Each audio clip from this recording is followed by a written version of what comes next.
Oh,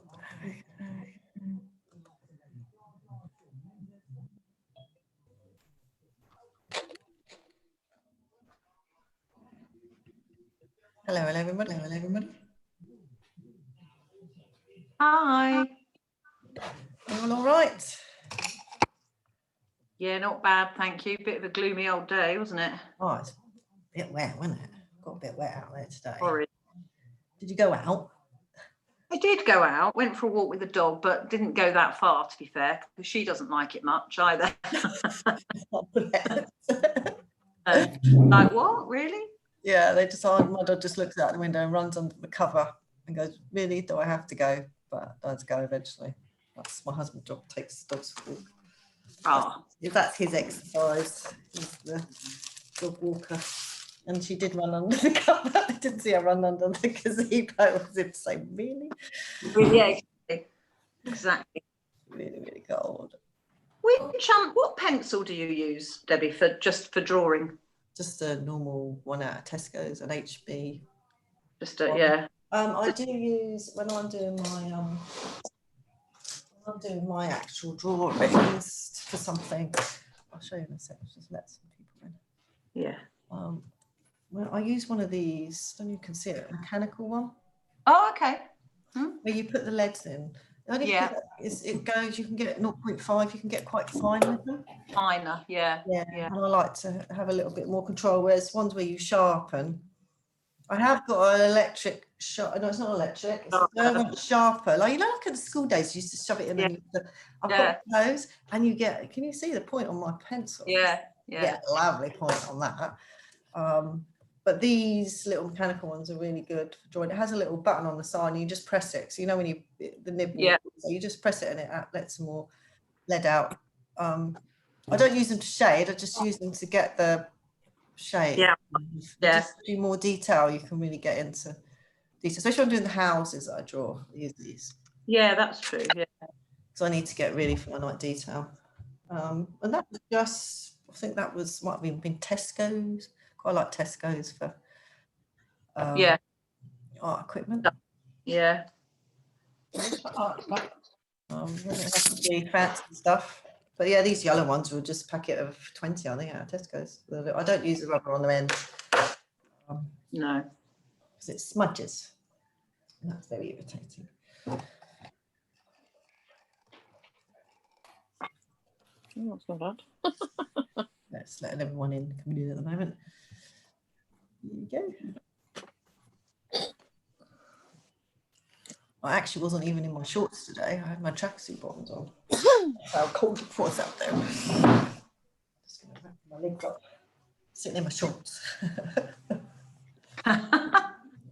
Because my studio is our conservatory converted, and it's got a new roof on there. I haven't had the heat. I don't like rooms too hot. So there's no, I've got a roof on the conservatory as well. It makes a big difference, doesn't it? Because actually, when we first had it put up, we could use it in spring, summer, too hot. It's not south facing, but in the afternoon it used to get hot, and in the winter it's just freezing. So I went on YouTube and I said to my husband, "Oh, you need to put in insulation, and I can use it." And it's amazing. It holds. I've got radiator in here, and then I just put oil heater in my legs if it's like freezing, and it holds the heat beautifully in here. Yeah. And it keeps it cool in the summer. Doesn't get hot. Yeah. No, I know. I use mine all year round now. Yeah, it's amazing. Just changing the roof. Those plastic roofs don't work. No. I got on YouTube and I made him bang in some wooden battens.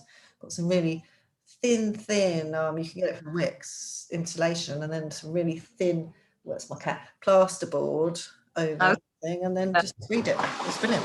So my Siamese cat's just walking.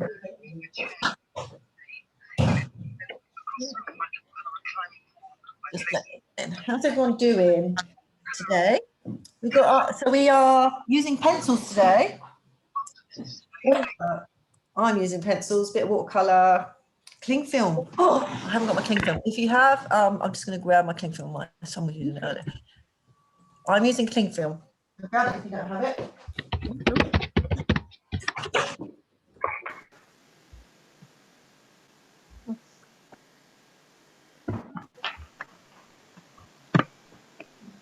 Something else to get. Cling film. Show you what to do with some cling film. Right.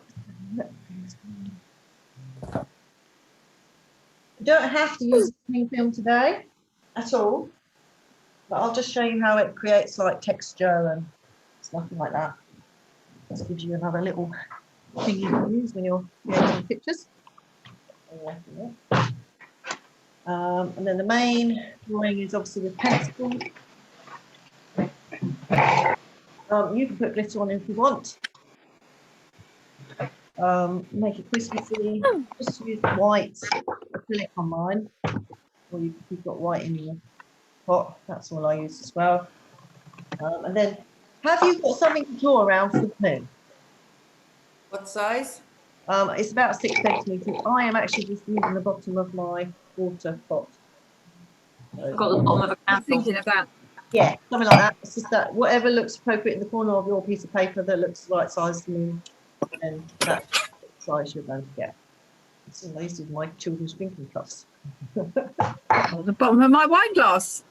Yeah, that'll do. That'll work perfectly. You, Kerry, you That's about drink 6 centimetres. the wine and then turn it up the other way.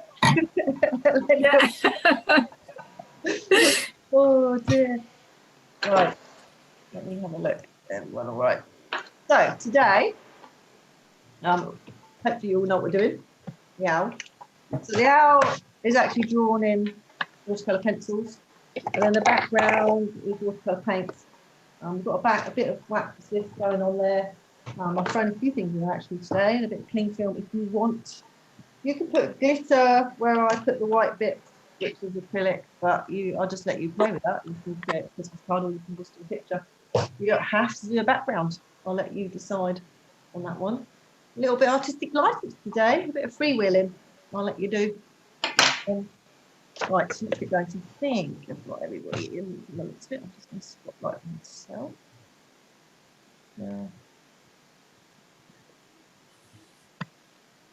Yeah, cool. Right, let's get going.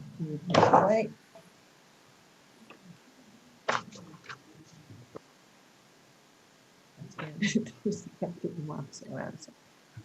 Right, everybody, you're working this way round. So if you can just do that with your paper, divide it into 4 horizontally, we'll go from there. It looks like my cat wants to go out, so I will just put the counterpart camera and I will deal with the domestics of my cat. Off you go.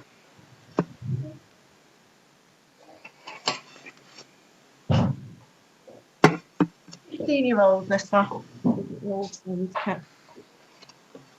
She's lost all her friends. They've all died over bless them. All over the last few weeks. You're on alone with her. Fighting off with the dogs. Right. Right. There's a real buzz in the background. Yes, can everyone just make sure they've turned off their microphones, and then if you need to ask a question, just turn it on and ask away. Is that better? Yeah, I can hear. Right, let's get going. So let's put this grid on. So starting with the middle, I would like you to draw 12 dots 1 centimetre apart towards the right. That's 1, 2, 3, 4, 5, 6, 7, 8, 11, 12. Come back to the middle and go up 8 dots 1 centimetre apart. 1, 2, 3, 4, 6, 7, 8. Come back to the middle, go down 5 dots 1 centimetre apart. 1, 2, 3, 4, 5. Back to the middle, and then out to the left 13 dots 1 centimetre apart. 6, 7, 8, 9, 10, 12, 13. Is everyone all right with that? Just let you get that one on there. Is anyone new on here? I think I saw a new name. Yeah, I am. Ooh, that's it. So basically, if you put yourself on mute, and then how do you pronounce your name? It's Shraddha. Shraddha. If you put yourself on mute, if you have any questions, just unmute yourself and ask away. That's what Right, we're doing here. thank you. And I've brought my sister-in-law along as well, so she's new. Excellent, good. So is she sat there beside you? Hiya, no, I'm here alone. Hello, Who's that? Sarah? Yes, Sarah. Hi, Sarah. Lovely to see you. Right, so if you both of you just put yourself on mute, brilliant. And then if you've got any questions, ask away. And I will be working alongside. So hopefully I won't go too fast for you. If I do, please ask me to repeat. I really don't mind. Right, let's get these boxes on. We're going to work. So what we're going to do is, so you know where we're working, what we're going to create is his face here. This bit here, just so you know on the picture. Sorry, how many dots were we meant to do along the bottom? Down here, this way. Yeah, 5. 5. 5, yeah. Have you got all the other ones on there? Yeah. Cool. So let's get this box on now. So we're going to go down 2, along 6, and you go all the way up to the 5th point up here. So come down 2, draw yourself a line across. So 1, 2, and now we're going to go across 6. 1, 2, 3, 4, 5, 6. Because inside this box, we're going to create his face. So 5. 1, 2, 3, 4, 5. Up 5. Go out. Come down. Just do it very lightly, because inside this box, we're going to create a face, and we're going to rub these boxes out. They're just sort of guides for us at the moment.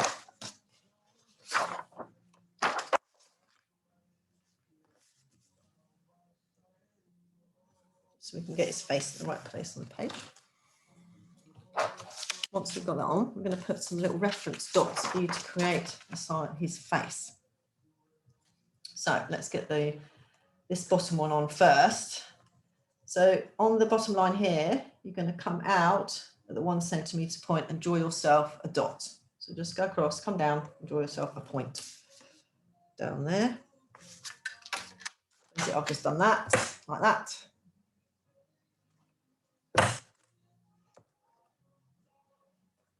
And then you're going to go up from the 4.5 marker. You're going to come in 1 centimetre and draw yourself another reference point up there. So count up 1, 2, 3, 4.5, and then just lay your ruler on the 1 centimetre point and draw yourself a dot. So look something like that.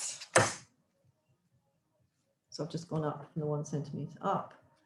And that's 4.5, and just draw myself a dot. Next one up here on the line here is at the 2.5. So go along here, put your ruler up, go along 2.5, just hold your ruler there and give yourself another reference point there, like that. Then on the 5th point, draw yourself a dot, basically. 1, 2, 3, 4, 5.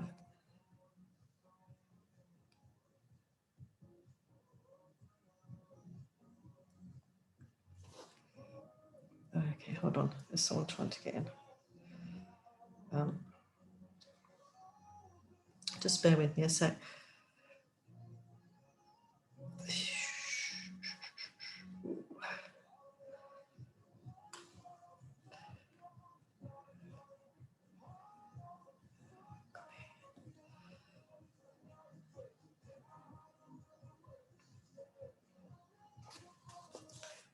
Right, we'll see where these dots are going in a second. So you can see these points we've done on here. But obviously, what I want you to do, these are like reference points, but I need you to create this curve. You might have to do it slightly round, but I've given you kind of a reference area to do it. but this is his face you're creating. So you're literally going from here and you're going round and under. So just make sure, and I've given you the dots, just create the C there with what I've given you.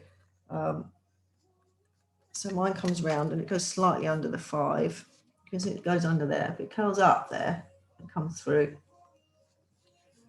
and then round and it goes out. You see, this is the 5 here and it goes beyond that. So just play with yours to get like a backward C basically. So that this is his face. So just get yours, get it nice and round basically, because ours have a nice round face. So just play with it till you've got how you want it. Just take your time on this bit. But hopefully those reference points should give you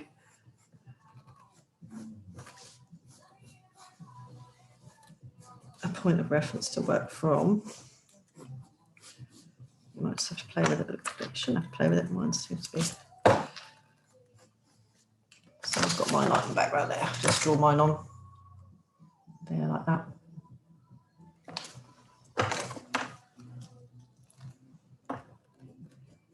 And this is where you're going to work off from.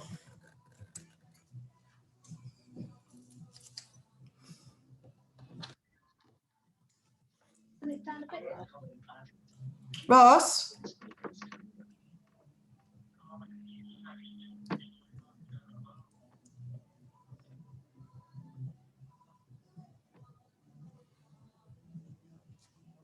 Ross, are you there? I am. Okay, let me just give you the measurements so you can catch up. Thank you. All right. Right, you've done your cross, like you can see on the screen there, we're working like that. Yeah.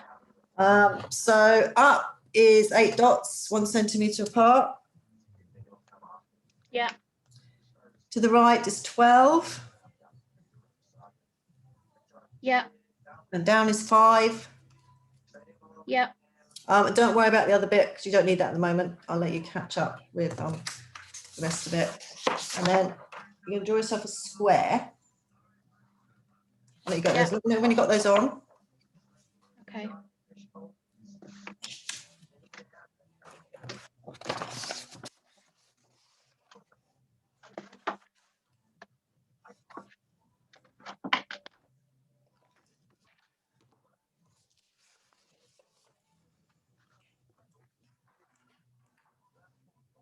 You got those on?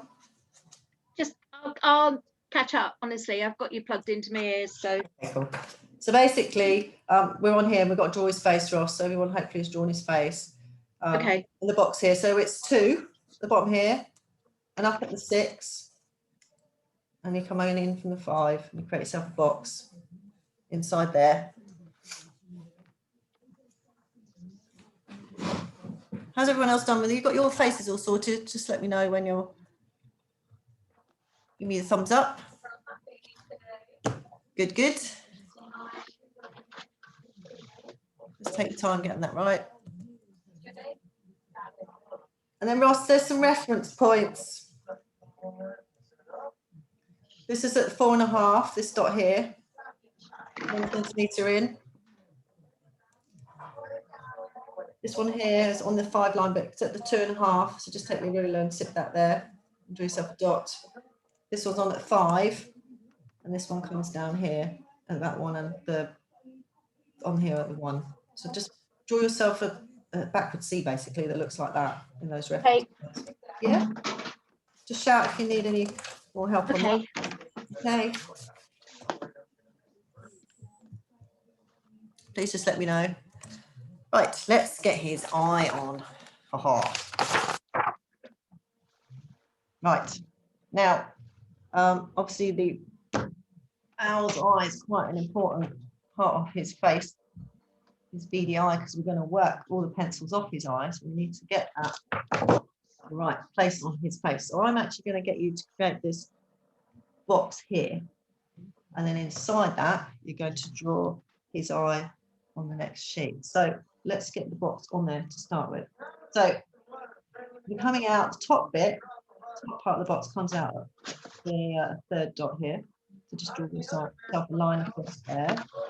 even if it goes across the whole part, doesn't matter. Ross, can you just turn your mic off or something? Just mute yourself for me. Thank you. And then the one underneath is just slightly above the 1.5 point, almost near the 2. So just take it slightly above 1.5 and just draw yourself a line across. So just do those now. So at the 3, draw myself a very light line across. 1, 2, 3. And then come just below the 2, but above, slightly above the 1.5, and draw myself a line. And then to go up, you're going to come at the 2.5 point and draw yourself a line up. So 1, 2.5. And then at the 3.5, draw yourself a line up for me there.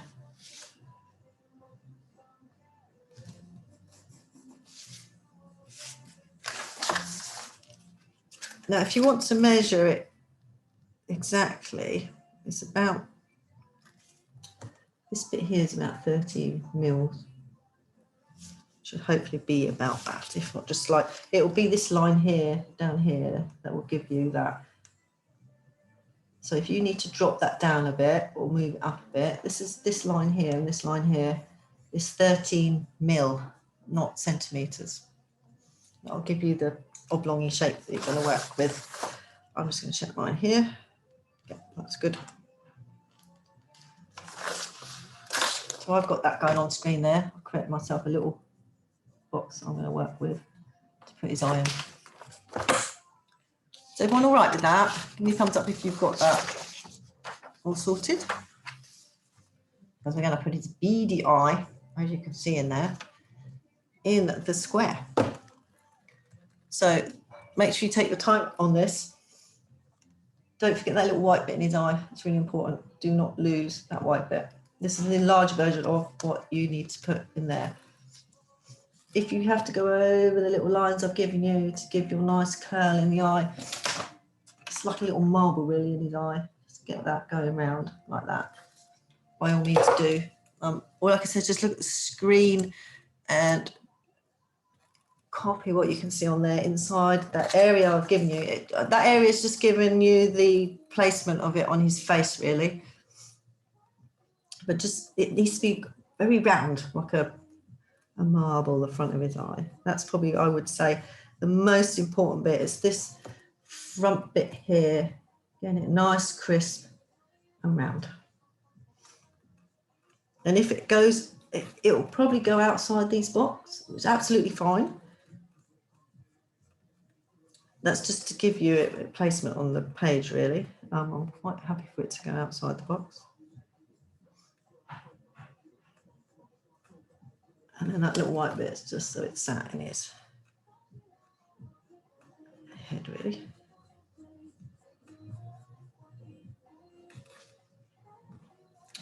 So mine at the moment, I've done that line, something like that. And I'm just going to put that little white thing in like that. I don't want to lose that. That's quite crucial.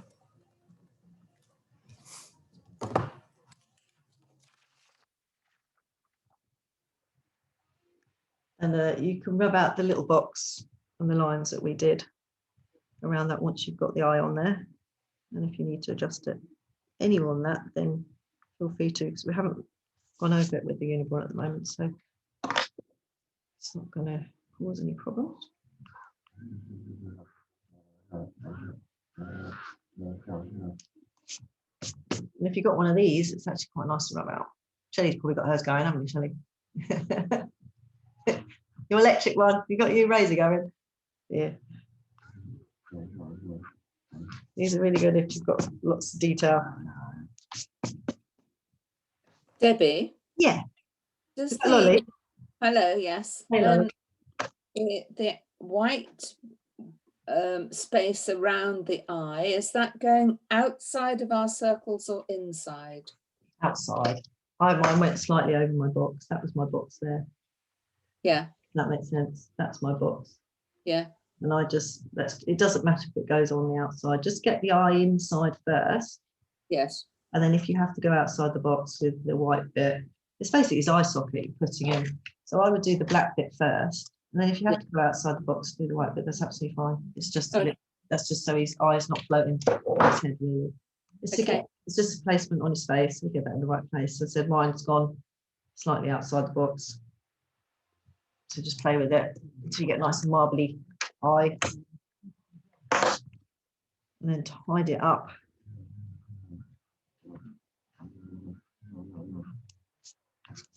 And he'll look a bit strange till he actually gets some pencil crayons in him, because we are literally going to colour in the front of his face. We won't actually have the front of his face. Just give me a thumbs up. Please just take your time, but give me a thumbs up when you actually have got your eye how you would like him.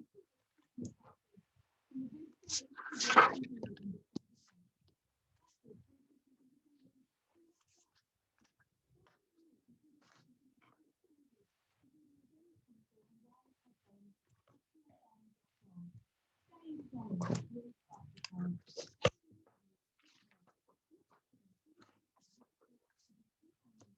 I'm going to put his beak on.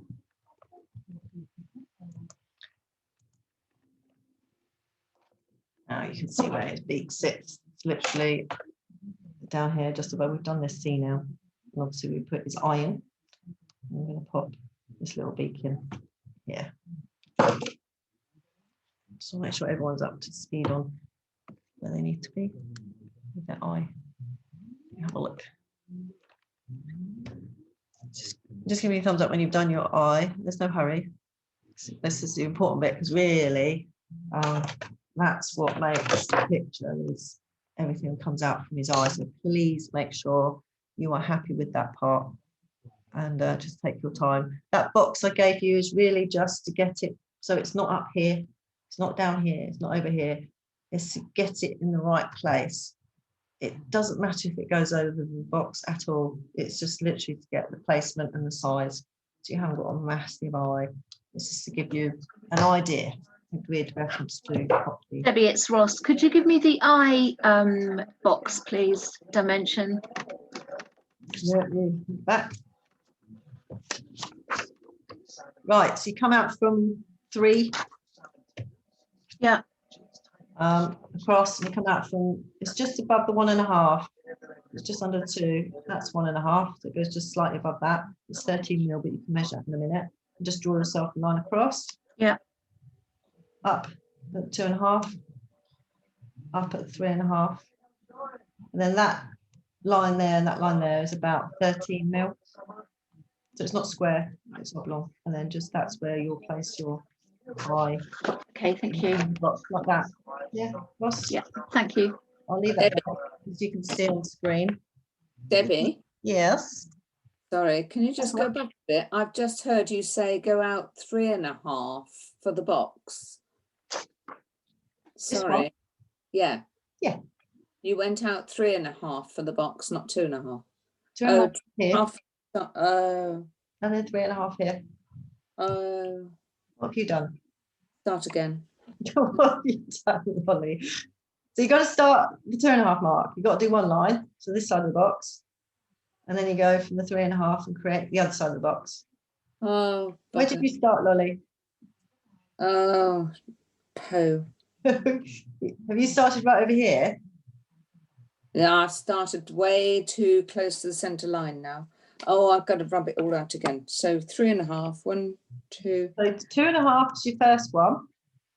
1, 2.5 is the first one. Oh, So 2.5 there, oh, and moving it across to the 3.5, and that'll give you your lines down. 2.5, and then Move across to 3.5 approximately. Just do it slightly wider, probably. oh, that doesn't make sense. 2.5. Move your rule across to the 3.5 point. 1, Basically, you're creating 2 parallel lines down. 2.5. Move across 3.5, and turn your ruler. yeah, I wasn't listening properly as usual. Right, all right. Turn your ruler, and you're going to go across. Oh, I got all of that. I just 3. Okay. So does it look like that on the screen now? So this approximately these 2 lines here should be about 13 mil. If they're not, just drop this line down a little bit or move it up. no, I've got a lovely eye, but too far to the centre. So it's all right. Carry on. You I'll all just, yeah, I'll just move it. Okay. Idiot. Lovely. Go off speaker now. Sorry, it did make me laugh. Right, I'll leave that there for you, Lolly and Ross. Ross, are you all right with your eye? And then you can see the beak, everyone else who's done their eye. So if you're still working on your eye, you can still see that up there.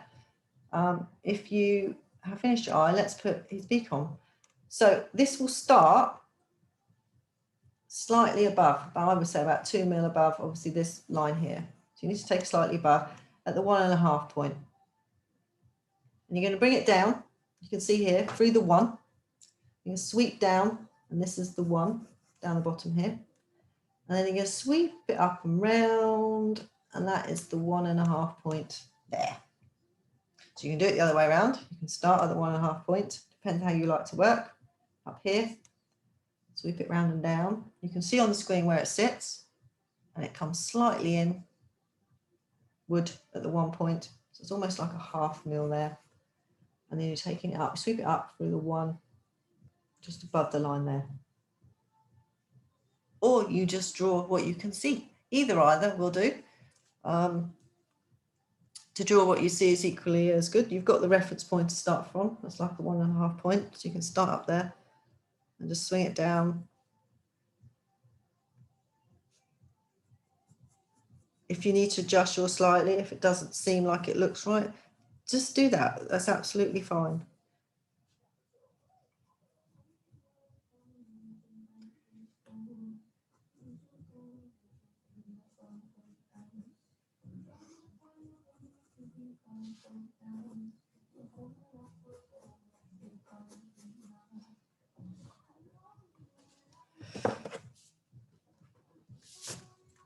Just try and get that nice curve on his beak, that's all I would say.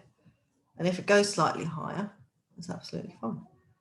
So I'm going to take mine up to the 1.5. We won't be drawing all this on. Basically, the only bit that you'll see in the picture is this little pointy bit here, because it disappears underneath his face. But we'll almost be drawing up to here, but we won't need it because we're actually going to draw all over it. It's good. It's just to get that, guess it's on really. Just get that nice sweep, and if you have to go over the centre line, then that's absolutely fine. I think they always look soulless until we've got their eyes in. I haven't coloured mine in with pencil, it just looks a bit strange at the moment. So that's what I've got going on at the moment. He looks a bit weird. But we will be uniballing him in a second. So give him some fluffy fur, uniball him in, make his beak look less crazy. Turn that in a little bit, I want that to go in. So if you look, it kind of almost, that helps you, sort of starts with his head around that area.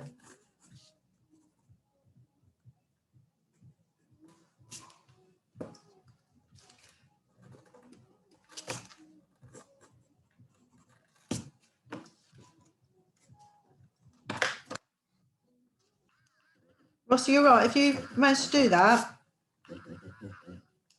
it's in the other bits.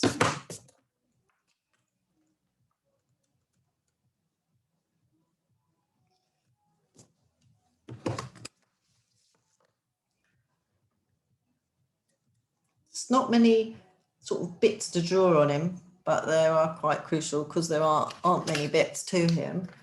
Bits he has got needs to be done quite accurately, as in proportionally wise for his face. I'm just going to shorten my beak because I think it's too long on my picture. This one I've got on here.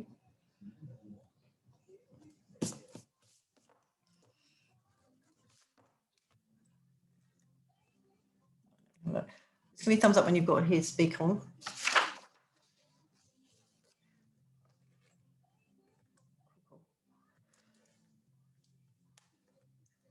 Jude, it's lovely to see you today.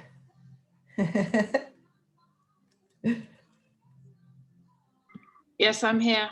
Yay. think everyone's like, it's like settling everyone. Ross, are you all right? Yeah, I can see her scribbling away. Good, good. Lovely to see you, Judith. Jude. Thank you. Nice to Right. be here. How am I two that are catching up? Are you doing all right, Lolly? Right. Now we can go uniball him in, basically, and we're going to create his feathers. So that C shape that you created, you can either do it in pencil first, or you can go straight over and pen, then rub the pencil out. And his beak, you don't need to do so prominent when it goes further up. The only bit, and I will over exaggerate it with my pen, that really matters is this little bit here, because the rest disappears underneath. So I almost want like a dot dashy part to the beak that you've just drawn on there. Sorry, Debbie, is this with a pen? Yeah, so you can, if you want to draw the ruffles to start with pencil, feel free to. If not, just go straight in with uniball. It's up to you. It depends how confident you are to do that, and obviously you can fill in his eye. So he starts to look a bit like an owl, and you can get rid of the box that we drew around his head because you don't need that. But don't get rid of the reference lines, the first ones we drew on there, the big cross. We still need that. So I'm going to colour in his Debbie, eye. how do you do the ruffles? Sorry, it's Oh. Hannah. How do you do the ruffles? Do They them are big, so I can have a literally look? little things like that. Okay, Yeah. cool. Thank you. That's all right. No, it's absolutely fine. And they kind of, they're not even, they kind of, you can see they just kind of sit roughly over the top of each other. That's a good question, Hannah. Thank you. It's me just drawing away. But yes, they kind of just, so that feather, if you do it to even, which you can do, I personally, it looks more, it looks nicer if it's not. You can do it like that. You do the first one like that, but I quite like them overlapping because I think they look more feathery. So to create that fluffiness of his face is what we're trying to get on there. So I'm going to put his eye in first because I don't like him without eyes. Like, nice. Put his eye in.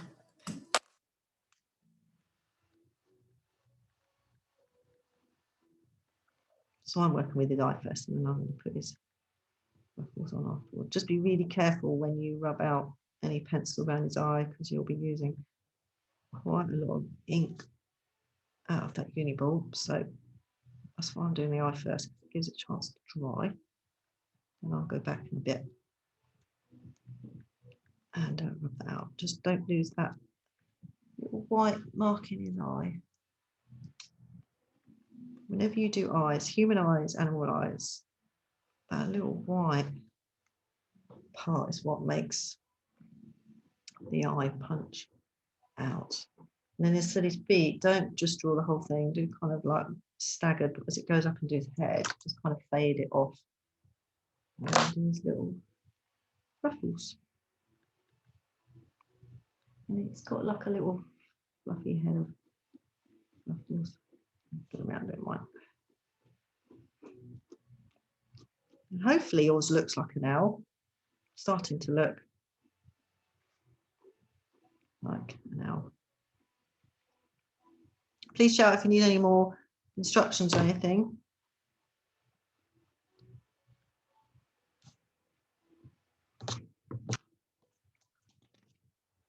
Next bit's to put the top of his head on.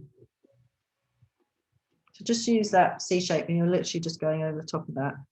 And then I did a little bit of fluffiness at the front here. That's where the front of his head is. So I've got my one here. I haven't rubbed out the pencil yet, so it looks a bit. There's all pencil in there as well. But I'm just going to give him a little fluffy bit of the top of my pen there. But I haven't rubbed any pencil lines out yet, so I'm just waiting for that uniball to dry a little bit because it will smudge. Get rid of that scrape. Get rid of the box. Just don't get rid of those. So those measurement lines, we still need them to put his body on. Make sure the eye is dry, which it is not at the moment. Very carefully.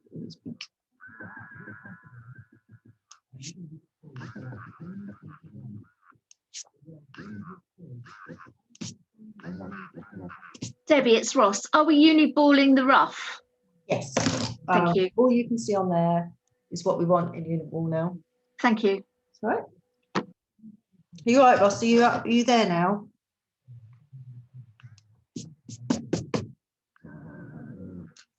I'm just gently rubbing mine out. Ooh, please be dry.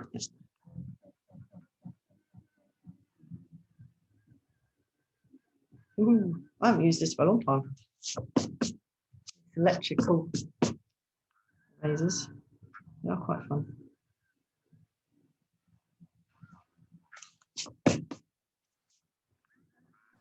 Mine looks like he's smiling. He's smiling. Hmm. How do you get yours to smile? I don't know. Fine. That's all right. Be happy, Owl. I've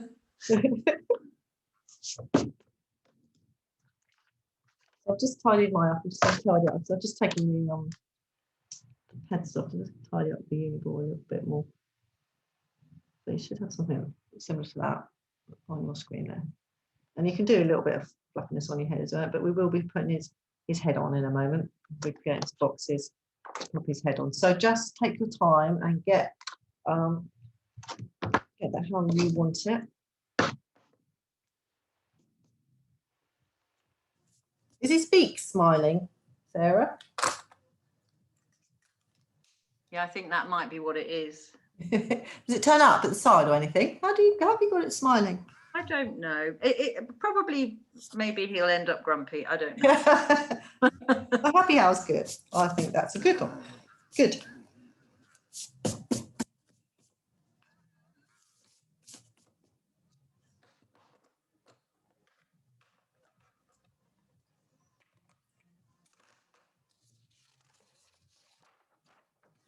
So literally we've just got to put his top of his head on and then his body, his wings. But the front of his face is actually going to stay like that. We're not actually going to draw any of the front of his face in. We're going to create his face with our pencils. So we won't need to. So just let me know when you have got to this stage. So you still should have the grid lines and you should have uniballed his face in with his beak. I'm just going to rub my beak lines out a little bit. There we go. Should have something that looks similar like that. Just give me a thumbs up and then I know where everyone's at. Cool, cool.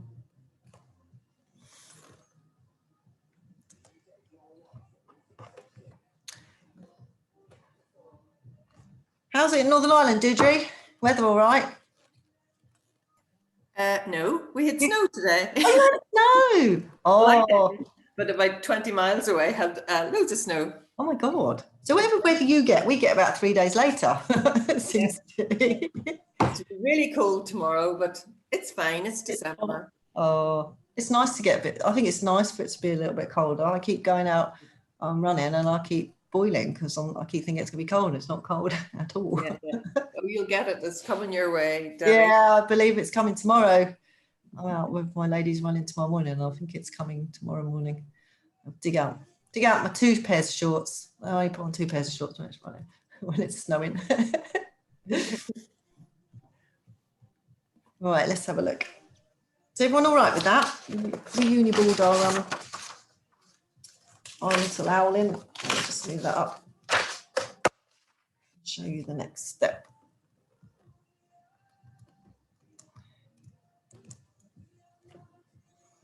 Right, let's get some boxes on. What we're going to create now is, so we've got his face on, we've done that bit, we've done his beak, we've got his eye. So we're going to do the back of his head and down here, and then the next bit will be his bottom of his body. So you shouldn't have anything out the front here. This should all be blank at the moment. And we're going to put that in with pencil. When we put his pencil on. So let's give you these reference points. These reference points I'm going to give you here is where you're going to take his body down. So we're going to give you, you can either do it as a box like you've got on the screen there, or you can just literally put the dots on and use those as reference points. It's completely up to you how you do that. So from the 6 here, just draw yourself a line out. That's the top of the box. So 1, 2, 3, 4, 5, 6. I'm actually going to do a box. For me, that worked easier in my head. And then it comes down here at point 11. So 1, 2, 3, 4, 5, 6, 7, 8, 9, 10, 11. And they should have an outer box. And then at the 7, so you're going to come into the 7 and just draw yourself a line up to hit that top line that we drew. So 1, 2, 3, 4, 5, 6, 7. Straight up. And then draw yourself a dot up there where that meets. That's one of your reference points. And then at the 2.5,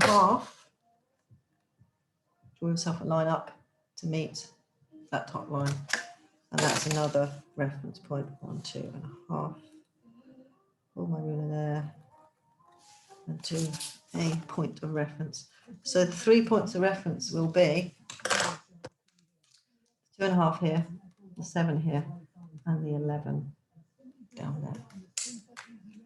So that's what I've got.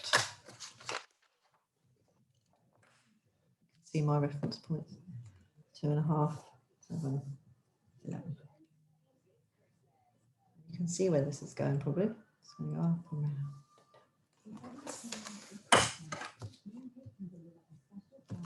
Pencil bits everywhere. Right, have you all got those boxes on? Hopefully, have a look. Right, as you can see, the boxes in reference. You can see that swoops up from the top of his head. You might need to come further forward a little bit. Basically, we're going to come round here at the 4. You might need to, it doesn't have to come at the 4, but it sort of sits around here. Because it's feathers, you've got to remember, it needs to be fluffy. So there's no sort of harsh lines going on. And then you're going to sweep it round. It will go above that box if you've drawn the box on. Round and comes down at reference point 7 and then should come in at about the 11. It's just a rough guide. So his face can come out a little bit further here. Just go up through the 2.5 point. Bring it round, just curl it round, it's the top of his head. So just make sure it goes up and it curls down and hits about the 11. Doesn't have to exactly. If it was just slightly out, it doesn't matter. You can adjust it. So mine at the moment, I've gone from here, just come out a little bit further, just swung it up round. That's a 2.5, round to the 7, just brought it down to 11. So that's the fluffy part of his head. So in the picture, it's like feathers. So we haven't got a harsh line going around there with the uniball, but what it does look like, I'm going to show you with my uniball, is you've got your pencil line like this going down. And what I want you to do is almost like a dash, like feathers. We want to create like a fluffy head on him. So it's really not a heart. I don't want this. That's what I don't want. I want like a little fluffy top, as you can see on this drawing here. Now, once you've got that curve on there, you can actually go over it with uniball, because we're going to pop the bottom part on. We're going to come down here and give his body, and you can rub out all the reference lines. So you can watch me here if you want. I'm just going to draw mine in. So I've got the pencil lines on there at the moment, and I'm just going to give the front of his face a little bit of a fluffy bit. And I'm just using that line as reference and just moving it around, getting like a little fluffy part coming down like that, through that. And I'm just going to leave it there for the moment. I'm not going to go any further than that. And then I'm going to just let it dry a few seconds, because obviously it's ink. You can add more in if you need to, but what I'm wanting is that kind of fluffy for some. I'm going to get rid of that square box because we don't need him anymore. Get rid of that.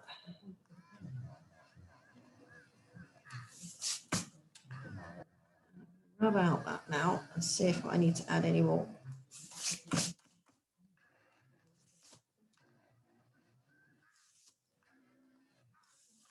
That's quite that. He's quite fluffy. Skimmed little fluff bits on the front there. Other than that, I'm quite happy with that. Is everyone all right with that? So just don't do a harsh line like that. Otherwise, you're going to lose that feathery effect. You need to keep it very light. You hardly draw anything really. You can almost hold your pen up here and just lightly tweak it. Less is more, I would say, with the drawing tonight. It's very light drawing. At the moment, we'll be going with a pencil and make that look like feathers. Lost Deirdre. She's disappeared from Ireland. The snow's. Deirdre, did we lose you from Ireland? Yes, mustn't like the cold either, my Wi-Fi. The snow is kicking you out. Where have you got to? Did we lose? I'm okay, I'm at that level. I'm okay. Okay, you're right on that. Good, good. So if you've drawn it with pencil, you've gone over Uniball, then just rub the pencil out. We don't need any more pencil on there. That top bit here should be clear of pencil. It should be as you are going to leave it before we colour it in with our pencil crayon. So please tidy that up. So then we'll go down below and give him some. So he can be as fluffy as you like. He can be how you like, really. It's your little bird.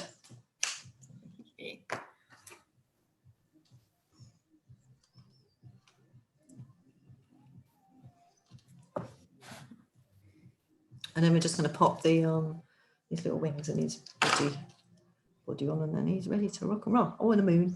Then we can colour him in. Hey, exciting bit. I get messy with cling film. Shelley, are you trying the cling film today? Yay. No idea what you're going to do, but it's something different. It's a bit messy, but it shouldn't go over your computer. I'm not working tomorrow, so I can clean it up tomorrow.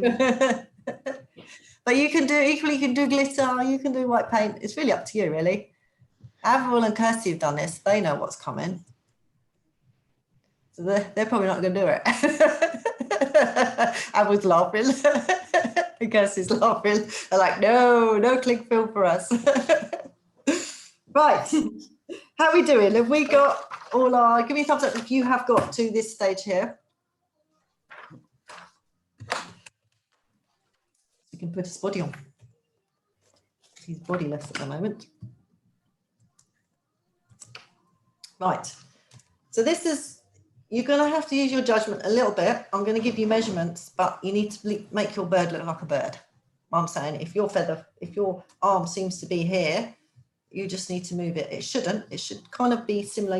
What we need on his head though here is we've drawn this bit on here now, but just try and make the back of him in a minute with that line that goes down there. But I'd add that on at the end, so your bird's got a back bit.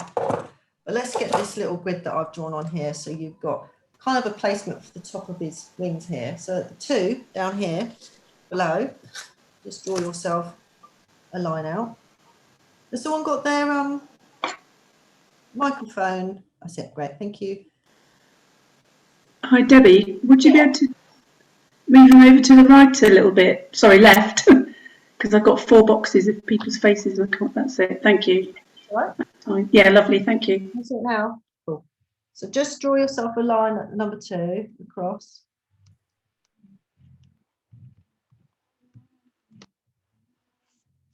And then we're going to work off that. That's where the arms will come on. So let's do his back one here. So at the 9, just draw yourself a line down. So 1, 2, 3, 4, 5, 6, 7, 8, 9. I don't label mine, that's why I have to keep counting. 9, and then we've got at the 6 here. Just draw yourself a little line that hits that 2. That's to give it the body. 1, 2, 3, 4, 5, 6 line down.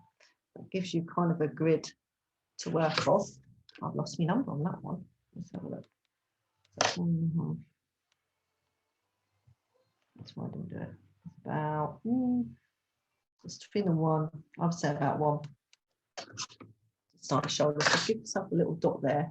It's about just past the 1. So it's, if you go on the 1 and just take your pencil about 2 mil over, and that's where you're going to start his shoulder from here. So they'll come off that line there.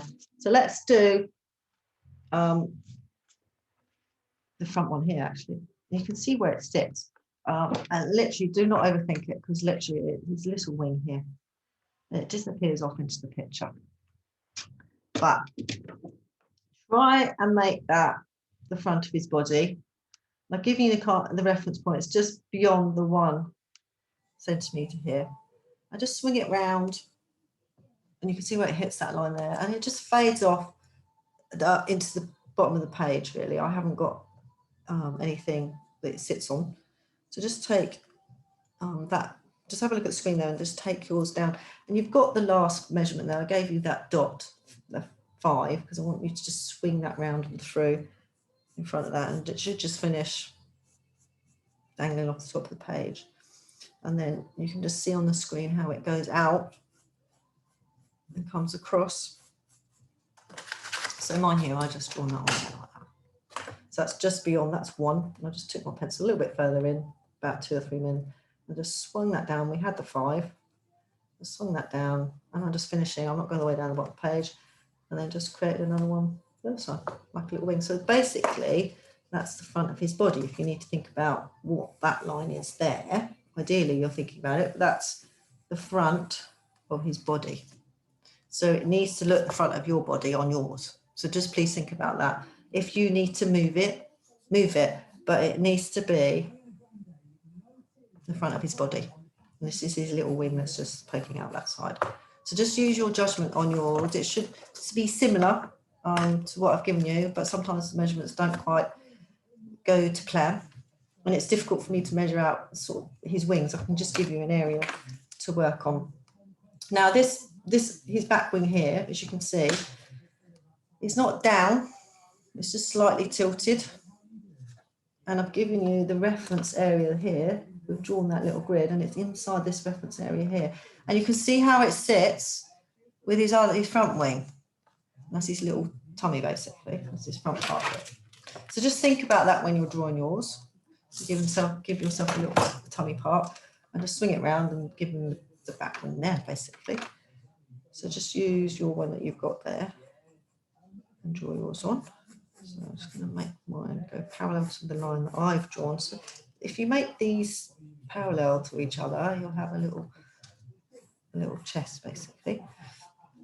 And then swing that around the wing over that bit.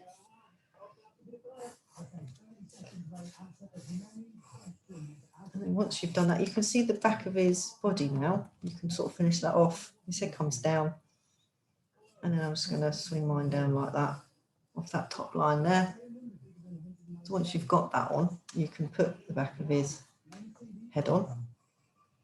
And then once you've got that one, you've got the top of his wing there. And I gave you the little 6 mark. You just swing his neck round, and it should be about around there, approximate area. That's what I've got on mine. I've just given him the back of his head, just swung that around there, and just drawn his wing on. And I made sure these lines run parallel with each other because it's his chest. And the same with this. Once you've got that on, I want you to do the same effect that you did on the top of his head. Don't do the harsh black lines that I've done on there. It's just so you could see where to put everything. I want you to go with your uniball and just do sort of a feathery effect on those bits I've given you.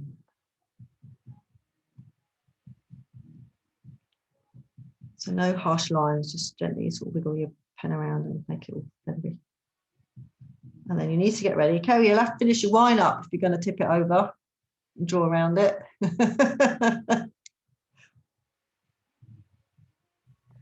I'm going to use the base of it. Oh, The okay. base of it's smaller. Oh yeah, that's a good idea. Needs to be about 6 centimetres. I think mine was about 6 centimetres in mine. Otherwise, if I glug it all down, I won't be able to see what I'm doing anyway. So. Oh. Oh dear.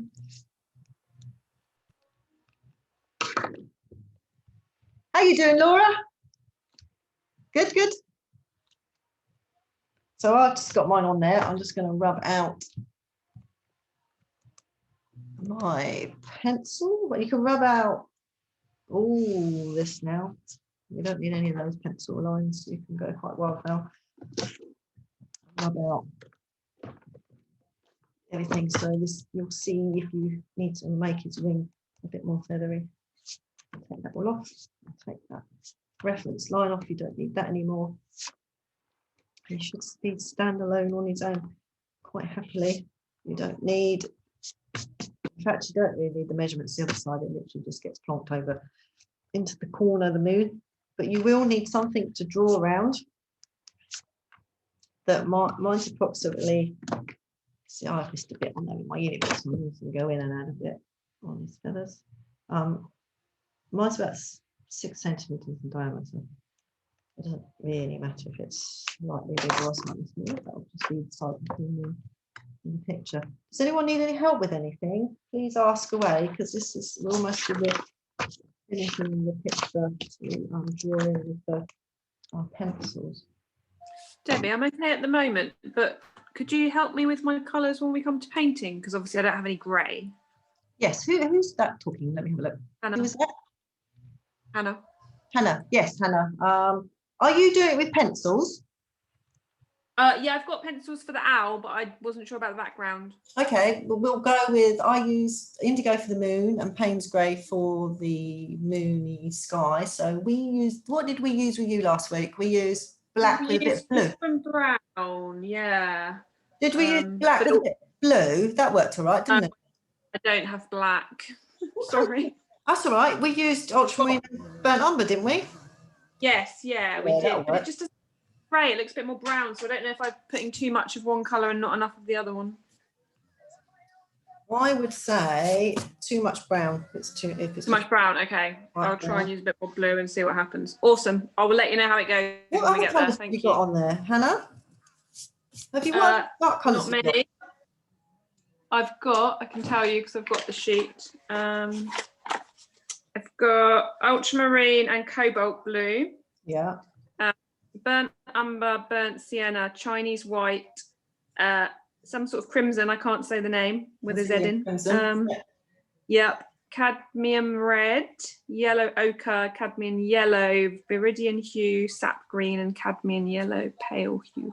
Okay, no, so that's literally with the blue and the brown then to get a dark colour. So actually ultramarine, I would do ultramarine with a really hint of brown. You could almost, we need a bluey colour, yeah, blue. Have you tried to do more blue than brown and see what colour it comes out like? No, I can try that tonight. I would try that on a sheet of paper and see, do some colour swats.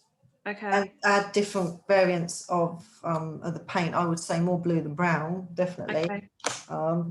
Would get that. Okay, cool. Get that. We need to get you a black over there somehow. Payne's grey. That's what we need. You can actually get them as little blocks off Amazon. Yeah, maybe just buy a grey one sometime. Yeah, Payne's grey. You literally buy the Payne's grey. So if you have finished your owl, I bought a tube, Debbie, of Payne's grey. Get little tubes as well. Yeah, tubes, anything. It doesn't matter if you like to work with tubes. I do too. I do use tubes. Usually when I'm painting bigger, I use tubes. And tubes, you don't really want to wash your plate, otherwise you lose all the paint. But you can actually use the paint again. You just wet it. But yeah, tube will do. And actually, sometimes you can squirt tubes if you've got square. You can actually buy these square plastic things empty. And if you've got a tube, you can squirt them in. I fill these up sometimes with some of my tube paints. You can buy them in tubes and in these I was actually on Amazon. They're about £4. These are, Hannah. Winsor & Newton do Payne's Grey and Indigo. Okay. Uh, if you message me, I can send you the links. Okay, I will do. Thank you. To them. I do use Payne's Grey and I do use Indigo, as you've probably realised quite a lot. I do like those two colours. I mean, obviously you don't have to follow my colours. I'm quite happy to do which ones you like. So for me, my moon. Now, the moon, you just place in the corner there. I did give you some numbers, but actually I decided we're not going to do that. It was about at the number 13. If you want to, how I did this picture, it sat there at the number 13, but actually I'm quite happy for you to plonk that where you like, really. I've got to check. I think I used the bottom of my cup. Yes, I did. So what size diameter is your cup, Debbie? 6 centimetres. Thank you. It doesn't really matter if it's bigger. I was just checking which way up I used it. I just used it that way and just drew around it up in the corner there, literally. Now you can use the measurement I gave you. I said the 13, I gave you a little measurement here. If you want to butt that up against that, feel free. That's basically where I put it in the picture that you've seen. But I'm just going to freewheel that on and pop that on up in that corner there, like that. And then I am going to go over in with a bit of Uniboard, but I'm going to go where the so you've got the light, the sun coming that way, and the dark bit. So behind is more a line without any breaks in it. You can draw around your pot, you can freehand it. And then I'm just going to do a little dashy line at the front there, and then little things on the moon like that. That's what I'm going to do.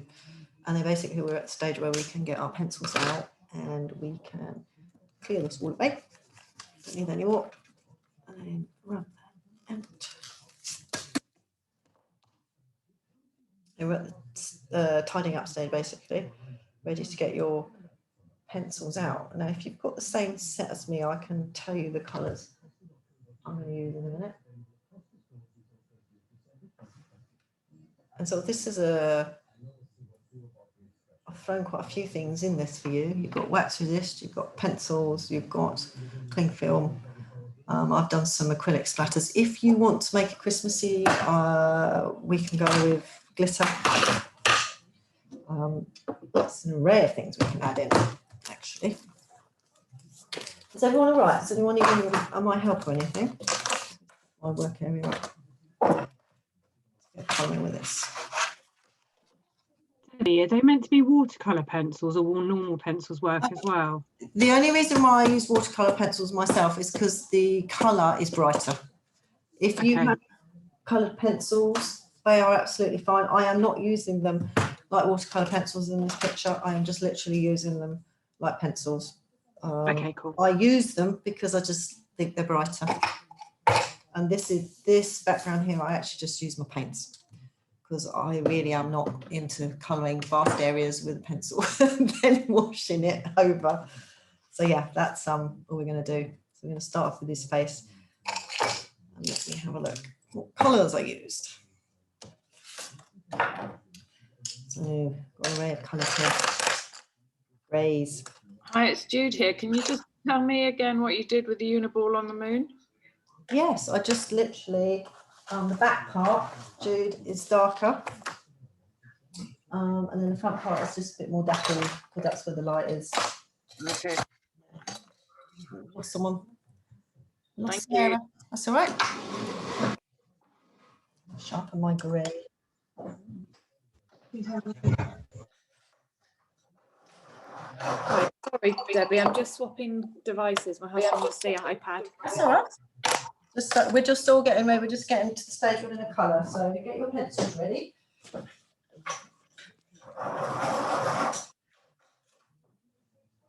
You don't want to be able to sharpen them.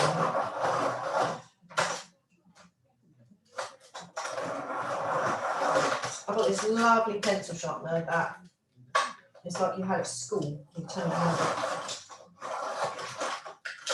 It's really cool.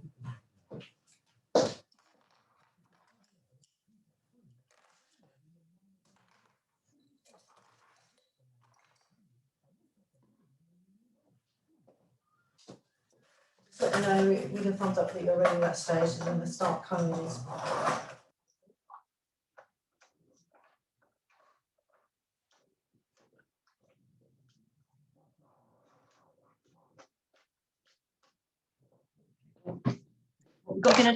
What colours, Debbie? Yeah, certainly I'll go through that in a second. Let's catch up and get there. You will need your wax candle. I said you will need clear film.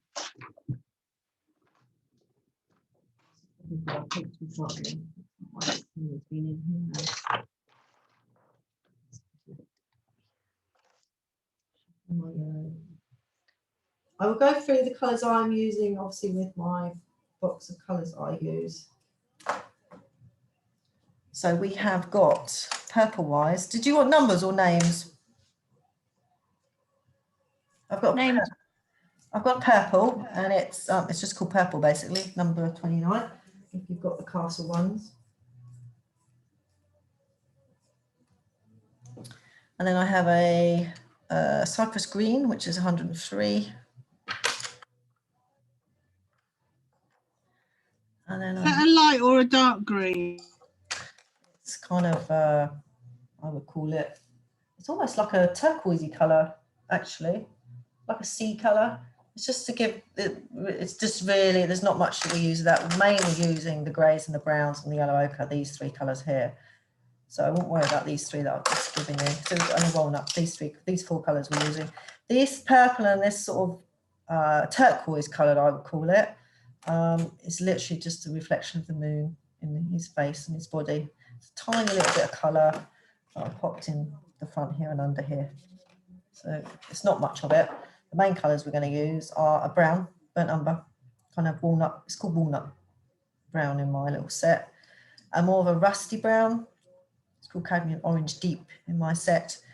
And a Davies grey, which is almost like a pencil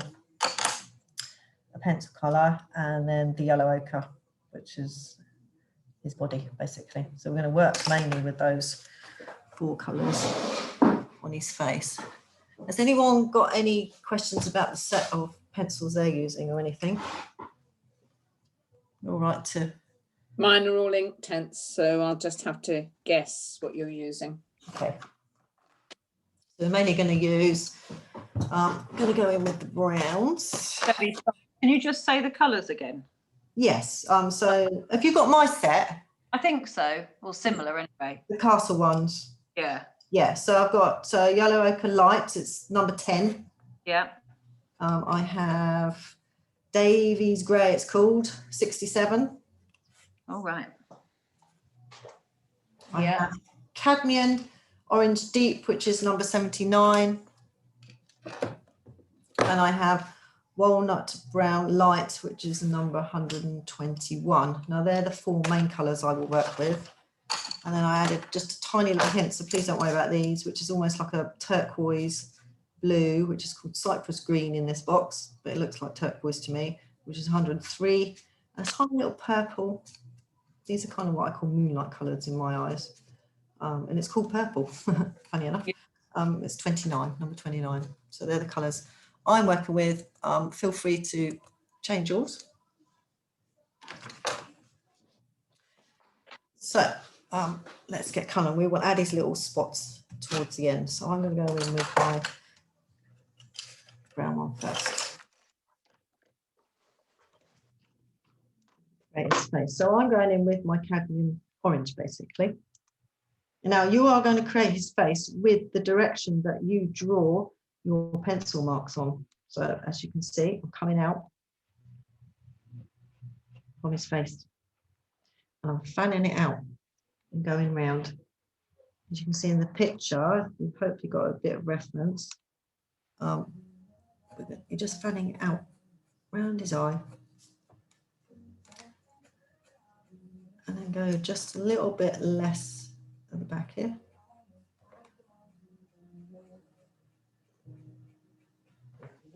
And it's going to come round. And as you reach underneath his eye here, you're going to fan it out a little bit more. So we're actually not going to colour the front of his face. We're actually going to use pencils to do that for us. And then I'll swap my pencil. And I'm swapping it to the grey one. And then in between the white bits you've got, you're going to build up. So it's building up the colours. It's not all done in one big colour. You're just going to build up and go around again over the, it's called, what colour was it? That cadmium orange deep that we put on. And just, it's not as big at the back there. You notice my fan at the back there is not as big. It's still fanning it out, but it's not as big. And as you come Debbie, are around, you using grey? It's Ross. yes, Davy's grey I've gone to now. Thank you. And then we're just going to build that up round.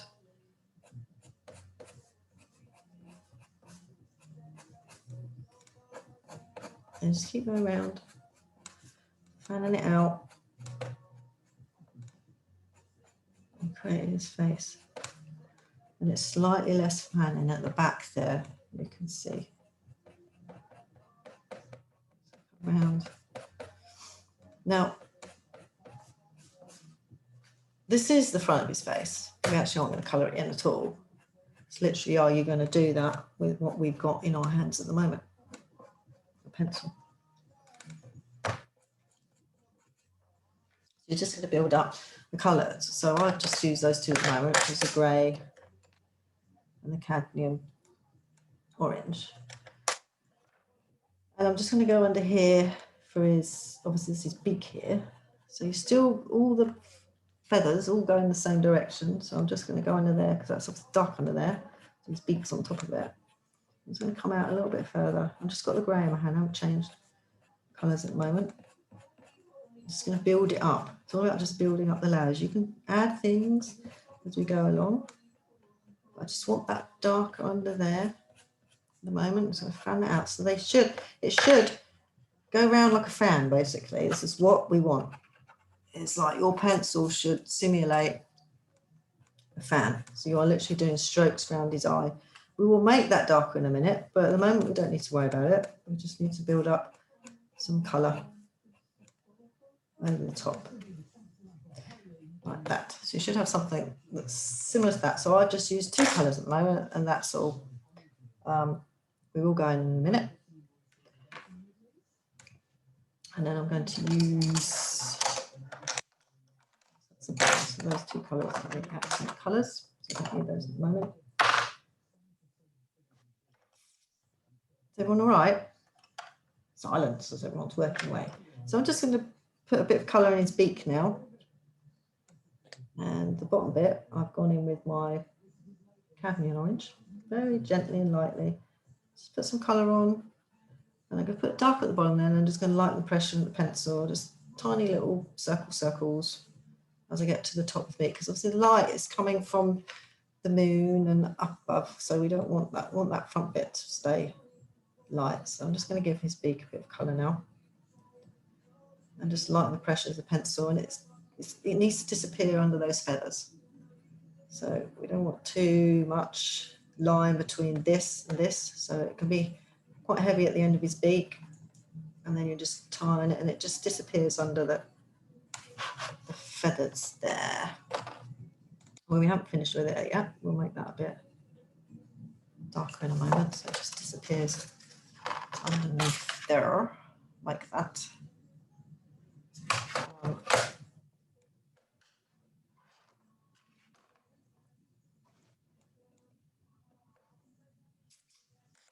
How's everyone? Are we all right? I'm going to change pencil in a minute. So it's interesting because I've got the same pencils, but I don't think the effect is the same. Who's that? Sarah. Hi, Sarah. It sort of looks like yours is more of a paint effect, even without water. I literally, did you see what I did? Oh yeah, I've done the same thing, but it just looks like a different outcome. You're literally drawing lines. That's all you're doing. You literally are drawing. I'm going to put it up close and I'm going to focus it in so you can see. See, just lines. That's all it is. And I'm going over the top of, so I put that base cadmium orange in, and I went over the top with the other colour. And this is Yeah. what we're doing. We're going over the top of each. But on the beak, that looks like it's painted, even though it's pencil. And that is where you go. So is this my camera on? Yeah. So you press harder here, right? And as you go towards this way, so this way, yeah, tiny, tiny little circles. And as you do, you just lighten the pressure on your pencil. Yeah. On it, and you just keep turning it, turn it. It disappears off into his beak. So the idea is shading basically. So you press a bit harder here. Yeah. Turn. And as I'm moving up the beak, I'm lightening the pressure on the pencil as I'm turning it. And I'm lightening. Yeah. Disappear into his face. That's all I did. Yeah. No, I can see exactly what you did, and I'm doing what I think is exactly the same thing, but it just looks different. I'm sure. I wonder if it is the paper, because I'm using mixed media paper. Yeah, I'm on mixed media today. Where am I using? You know the one with the rabbit face? No, I am. Yeah, on the rabbit face. Yeah. Yeah, that's the one I'm using. Exactly the one I'm using. And it's literally, Sarah, getting that pressure on the pencil. So you do it hard. Tiny little circles, and just lighten them as you move up. You just lighten the pressure on your pencil. Yeah. Yeah. So I'm going to move to my brown now. Walnut brown I've got on here. So I want to get in here and make this eye look like it's sitting in his head. So I'm going to do tiny little brown. We're still using that lines. I'm just going to go around his head now and make that a bit darker where his eye sits in the socket there. So some little brown lines. Like that, round and round we go. And I'm going to come under here. Just come out a little bit more at the front here now. Give him a little bit more texture. So I'm going to give some little lines like that. Give him some texture. And then even under the beak there, where it's a bit shaded, I'm going to go in with my brown pencil and give him a little bit of texture under there. Actually, I want my uni ball to go around like that. So I'll do that with it. And then as we are right here in his eye socket, I'm going to do tiny little circles like I just showed you to give him a little bit of depth in the eye socket here. Right there. So it kind of sits now more in his face.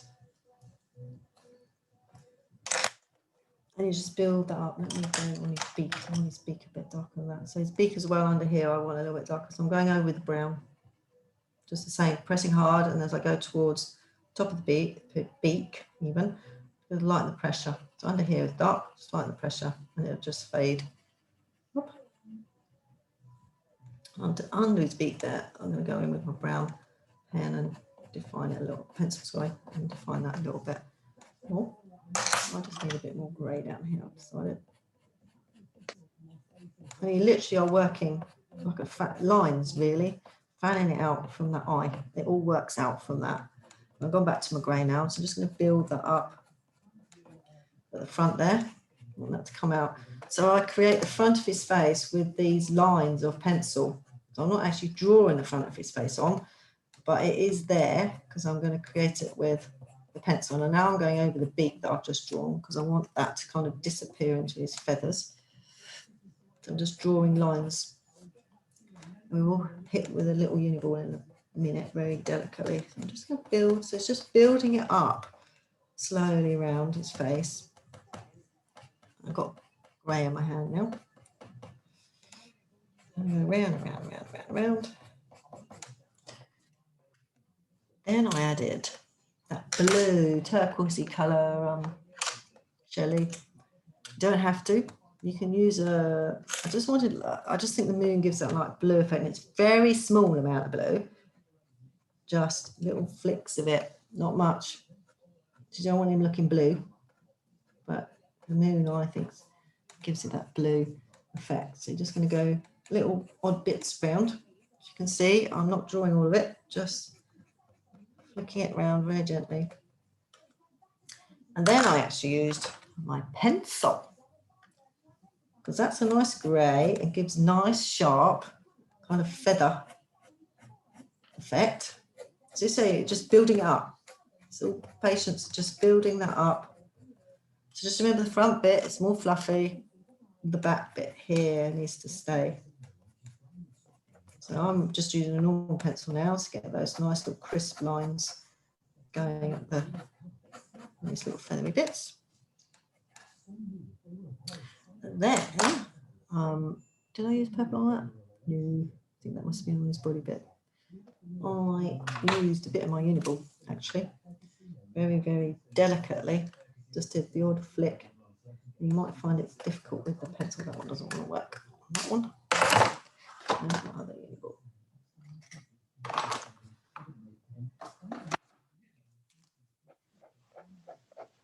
Do little lines. If you printed it off, you would have seen I did some little black lines that came out. And with your pencil, it's going to be quite, because it's watercolour. Oh, there's the other one, right in front of me.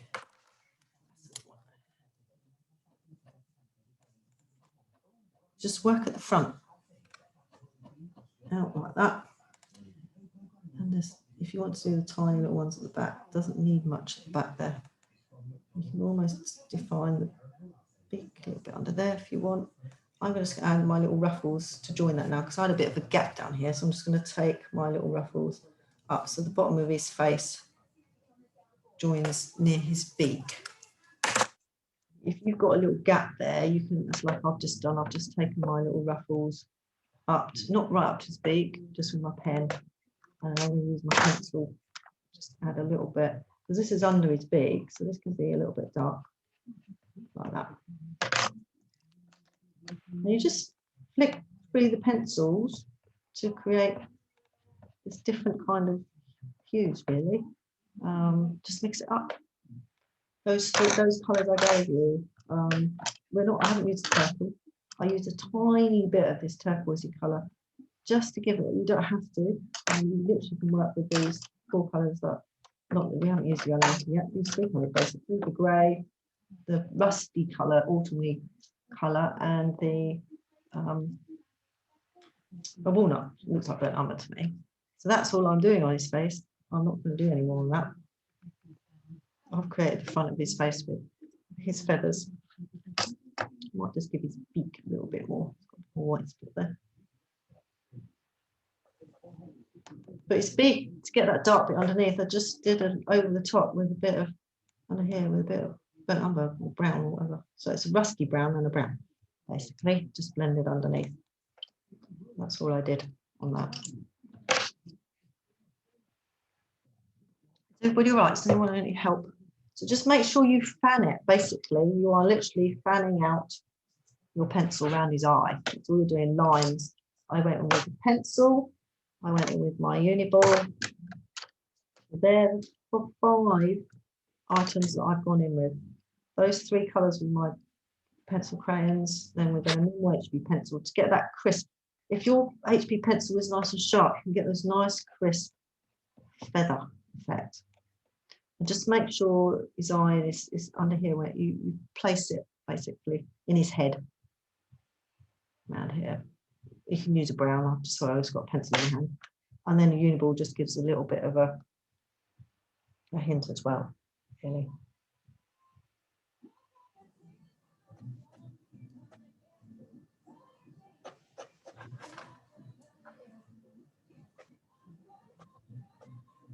So is your beak all right now? Yeah. There you go. Yeah, I think so. It's just odd, isn't it? How you?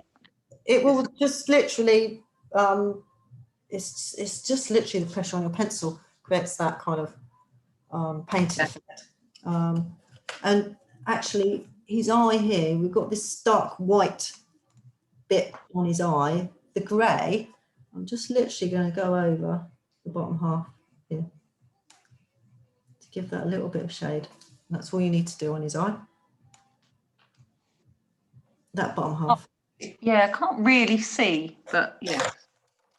It's very light. There we go. You see? Oh, in the bottom of the white bit, yes. Bit here. It's not much.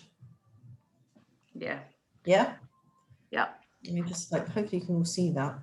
Focus. There you go. There's mine. I'll hold it up so you can actually see it.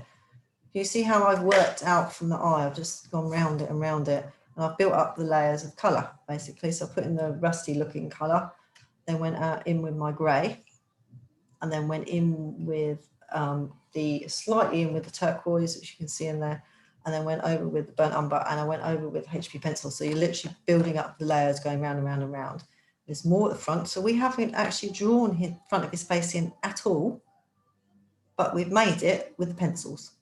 Hopefully you have made that with your pencils. Some of you might have a Mohican on yours, I don't know. So that's what we've got for his face, and then we're just going to put his little ruffle on in a sec. How's everyone doing? Have we got to that stage and they've got little faces on? Can I start putting his ruffle on? Yeah, go for it. Right, so his ruffle is the orangey colour, cadmium orange, and then walnut colour. And literally, it's very simple. Don't overthink it, but you're literally doing little, let me see so I can see myself doing it. You're literally doing little, you're following what you've already drawn with your uniball, but going inside them with the colour. And then you're going to go, so that's your brown, like that. And then you go in with the orange. Just do little curves.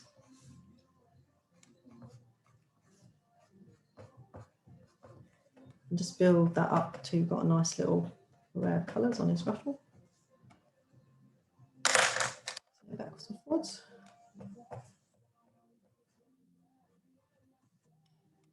In front of his head there. Just going to put a bit more front there like that.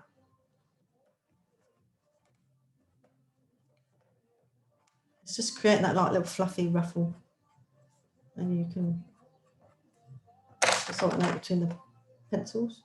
What have I got in there? Oh, there you go. More orangey colour there. That's all you need to do for his ruffle.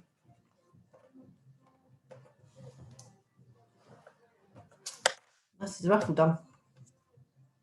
And you can make, if you want to make it fluffy at that point, this is where you go in and you just make it fluffy. If you want to add a little bit more fluffy, so that's your choice. You try, if you've got a gap here, just fill it in with your uniball, and it needs to kind of, it doesn't meet the big, but it needs to kind of not have a big gap there, really. And then we do his head. So we're just going to use the pencil lines to create the effect of the body. So I'm going back with my grey now, and I'm going to literally draw like this. So if you can see, I'm just literally going from the top of his head and then down, not with big long lines, and just down to here, creating the shape of his body with my pencil. So it's coming down off his head, round like that. So I'm just going to draw those on for like a reference, and then I've got those to work off. So top of his head, and I'm just going to come down now with this grey, and I can add a little bit more there, and that's when we start to mix up the colours again. This is where I'm going to put in the yellow ochre as well.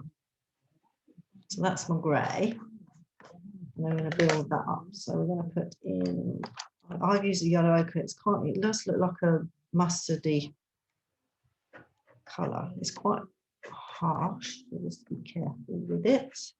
Don't overdo it. Less is more. Put it on, and if you think you've got too much on, then just, well, don't put too much on to start with, basically. Just put a little bit on and then decide if you can add more. Just building up that, building up the colour. That's what I'm doing at the moment. And then where his shoulder sits, we need that darker. So we're going to go in with, I'll do the orange first and then we'll do the brown. So I want to create this shoulder bit. So I'm just going to go in with my orange, but you're going to use the direction of the pencil still goes the same way. So I'm going to use that line. I'm just going to flick it up from that line so I don't lose it. So I'm going to start that line and just flick it up. But the line of your pencil needs to go in the same direction the whole time. I just flick it like that. Don't overthink it. Go to that line, flick it up. So I'm trying to create his shoulder now with some different colours. So I've gone in with that rusty. It's called cadmium on mine. The sort of rusty colour with yours, and then I'm going to go with the brown, darker brown, over the top and start to build up colours, so that kind of disappears behind the shoulder. Like that. You can just take it up. So if you start it there and flick it up, you're going to have a dark bit anyway. So if you put it on that point and flick it up, it's going to automatically give you that blending effect without thinking about it too much. And once you've got that line in, you can almost just colour it with your pencil. And then you can add more. So I'm going to add a little bit more grey now. Build that up around the back of his head there. Still going, following the strokes. Pencil goes in the same strokes the whole time.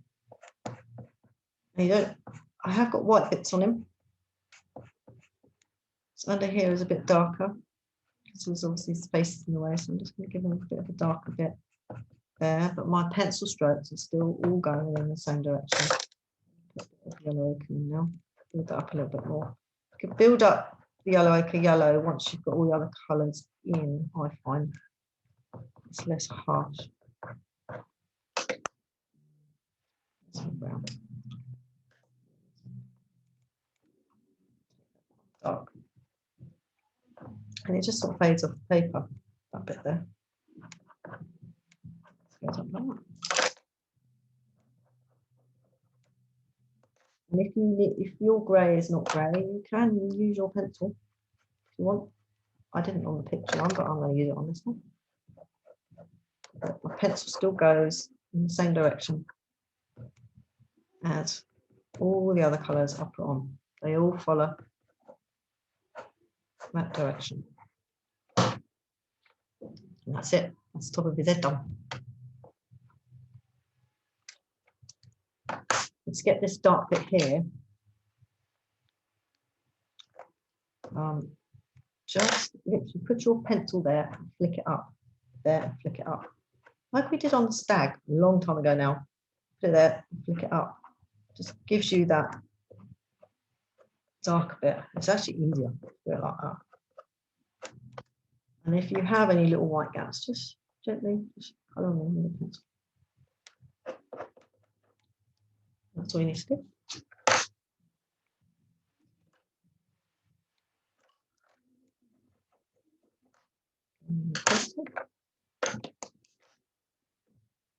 How's it we're doing? Feel right? Have we done the back of his head? All scribbling away, very concentrating. Lolly's painting. No. You look like you're painting. No, it's Inktense pencils. Ah, okay. I'm interested to see what they come out like. They're all right. Yeah. Very, very vibrant. Yeah, very, that's good. Very soft. Yeah, no, it'll be interesting to see how they come out. So just make sure you keep your pen strokes in the same direction the whole way, because that actually creates a shape of the owl. It creates a shape of his face. It creates everything. So basically the rest of your body is the same. So you're going to grab, where's my grey? Grey. So I always put on the grey first because that's kind of like the base colour. So his body comes down this way, so his feathers are going to come down this way. So I'm just going to draw, get the base colour on, which is the grey first, and then you can darken it out later. Down there, like that. Just bring it down, and it just goes off the page. Laura, are you going to do squiggly bits? Where's young Laura? There you go. We've got squiggle bits. Are you going to do that? There, look. Laura's face. Oh. So we're going to take this down, follow his body, and he just fades off the page in my picture. And I do these wiggly bits. You don't have to. So just get the grey on basically like that. And then we can add a bit of the yellow ochre to build it up. The idea is just to get some colour on there, and you can add more. So I'm just doing the yellow in between the grey. So I've still got lots of white exposed, and I still have lots of white up on that one, because we do want some of the white showing through. And that's what I'm going to do on his chest there, but I want it a little bit darker under the chin there, because obviously his face is in the way. So I'm going to go back in with my grey, and I'm just going to press a bit harder and just flick it out from underneath his chin there. So put it there and just flick it, pencil out, just gently around like that. And then I'm going to go back in with my darker brown, walnut brown it is on mine, and just here give it a little bit of darker. That, and I've got my HB pencil, so I'm just going to go in and give it some nice little lines. And actually I put a bit of turquoise on my bit here. Just because where the moonlight sort of shines on his feathers, just there, in my eyes, but quite happy for you to do how you like on yours. When I paint like white things, I tend to use purples and blues. And so I'm just going to go around like that. And then I'm going to have a line there, dark where the little arm starts, and then a line, a bit of brown there where the other arm starts. And that's what I'm doing on the front there. Nothing else. And then obviously we've got his two little shoulders to do. It's the same colours you've just literally done. Grey. Put your grey on. Keep it all going in the same direction. So you're just literally doing lines really. So that arm will come down like that. This front one will come down like that. So I'm going to do blue at the same time because it's easier. Put a bit of yellow in there. Just building up the colours. And the same here, I'm going to do the top of his shoulder and a bit of yellow. And as it's dark down there, I'm going to add a bit of brown down there. See my strokes are just lines. Literally, I'll drawing with lines. Strokes for your pencil. There's no shading as such. You're actually going flicking backwards and forwards with your pencils, creating the different values. And once you've got that all on my one, on the picture, I just literally do little squiggles underneath. You don't have to. I know young Laura won't do this, but I just like to do this kind of, it just disappears off on the page and you don't overthink it. I just took a brown and a bit of yellow, whatever I had in my hand, a bit of grey, and he just fades off down the page like that. That's it. We haven't finished him yet, but once we're to that stage, how are we doing? Debbie, Yolanda and I are going to leave it there for tonight. So if you can send me the recording so that we can do the background at a later date, that'd be fab. Yes, certainly will. We'll do, Vicky. Love to see you both. Thank you. We sent you through. We got so far. Really enjoyed it. Thank you. It's lovely to see you, Kerry. Take care. Bye. Take care. Bye. Bye.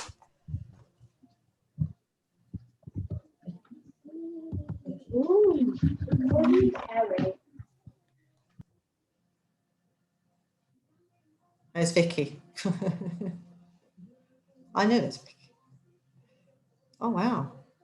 They just sent me through what they were doing.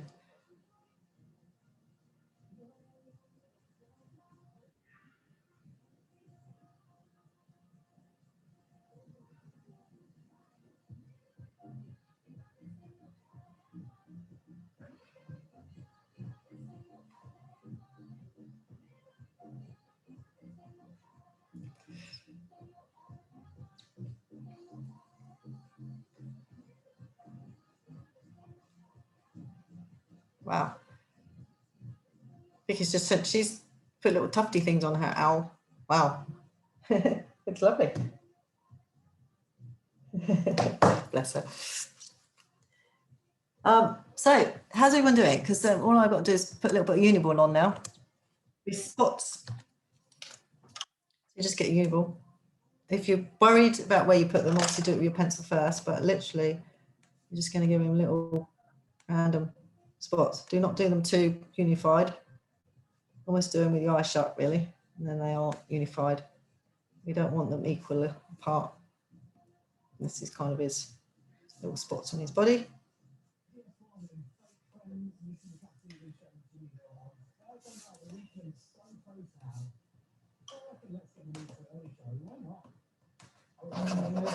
Underneath, and he's done.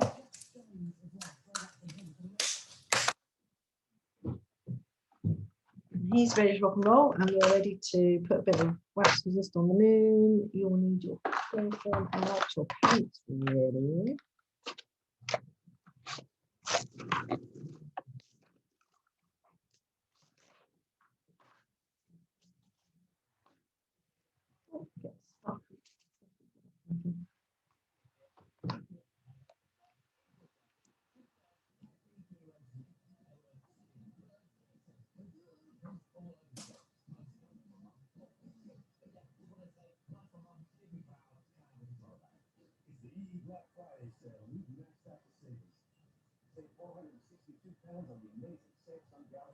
Does anyone need any help? Bill's still drawing away.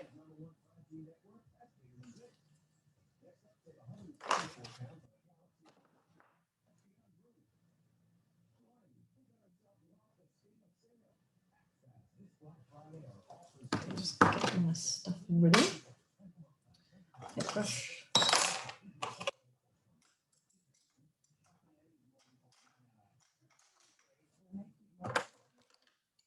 Our pencils, I don't need those anymore. Water in what pot?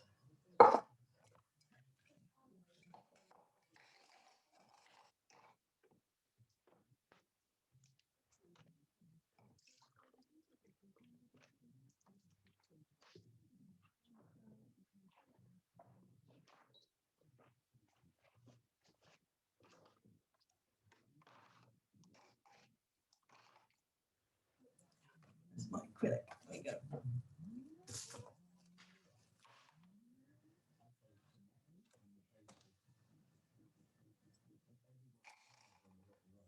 Hannah, you're like this. There's lots of drawing tonight. Hannah likes to do the colouring. How's your pencil crayons worked with pencil colours with this, Hannah? Yeah, they're fine. They're like really basic ones. They're like from Smith's, probably from when I was about 10 years old, but they're fine. Yeah, they worked all right. Good. And it's literally about the direction of the pencils, really, where you draw them. Yeah. That's all you need to think about. I'm happy with the owl. Let's see what happens next.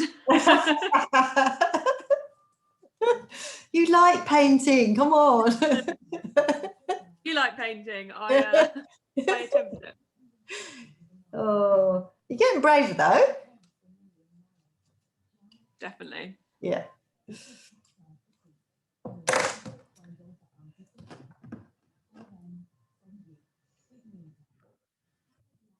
So, how's everyone? Are we ready to do a little bit of painting? Just give me a thumbs up so I know if you have done your drawing, penciling. And to just make sure your body of your owl you follow the pencil marks. I mean, you don't have to be exactly like mine, you can change it.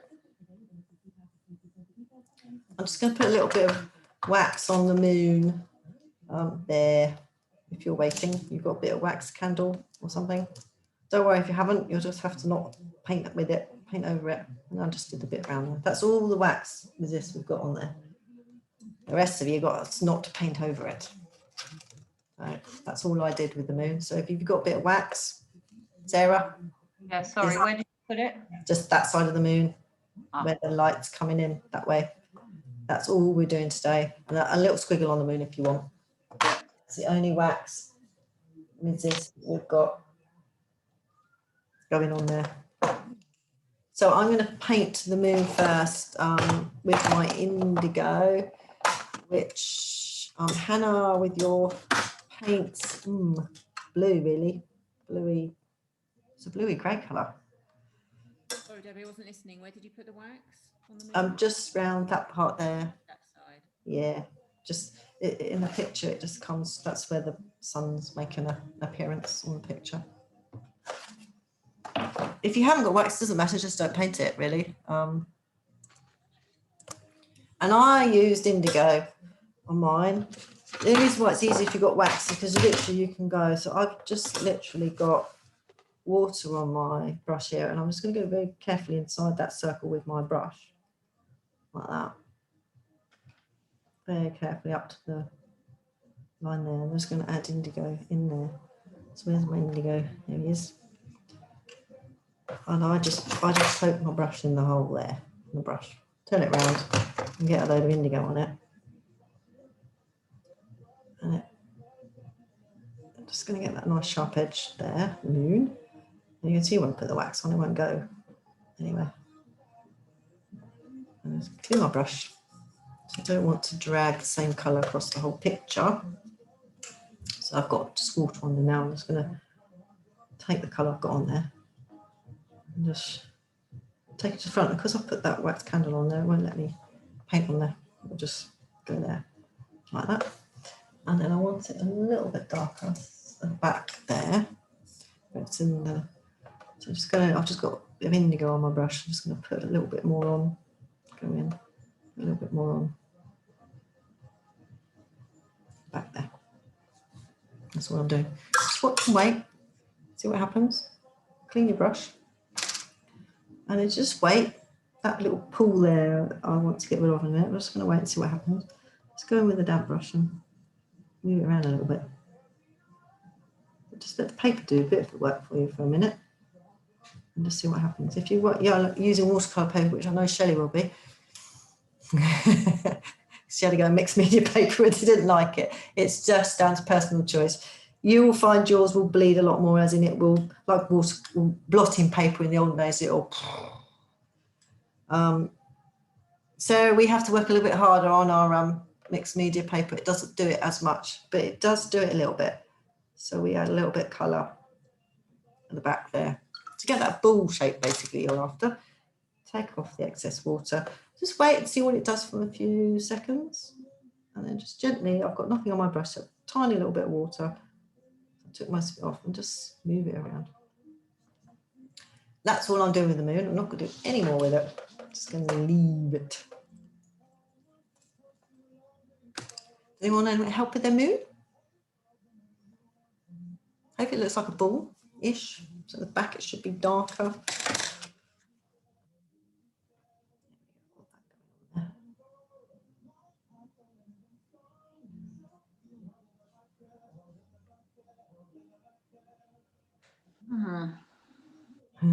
That's Sarah, I know. Eyeing. That's all right. It's just learning how your paints work. And the paper as well. So you have to keep cleaning your brush, otherwise you end up dragging the same colour across the whole moon. So you get the dark bit. You have to go in, and you have to add more paint if you need to. So I'm just adding, I'm just daubing it. I'm not painting it. A lot of it's just putting the paint on. You very rarely see me paint. I'm just dropping it in with my brush. I'm just daubing it on. I'm not actually painting it when I want to put some extra paint on. So I've gone in with a bit more paint now on damp paper, and I'm just tapping it with my brush. There. Now I'm just going to leave it and watch what happens. I'm not doing more of that. That's going to work its way around to doing what it needs to do.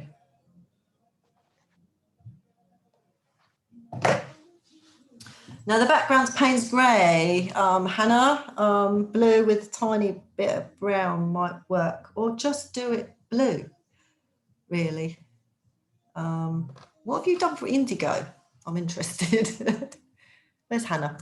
Hannah, what have you done for indigo? Oh, that looks like black. What have you used? That was the darker blue and the lighter brown. Okay, I like that. Or blue in and surprised myself to get that. Yeah, it's kind of grey. Yeah. Okay, that works. So that's what you need to do.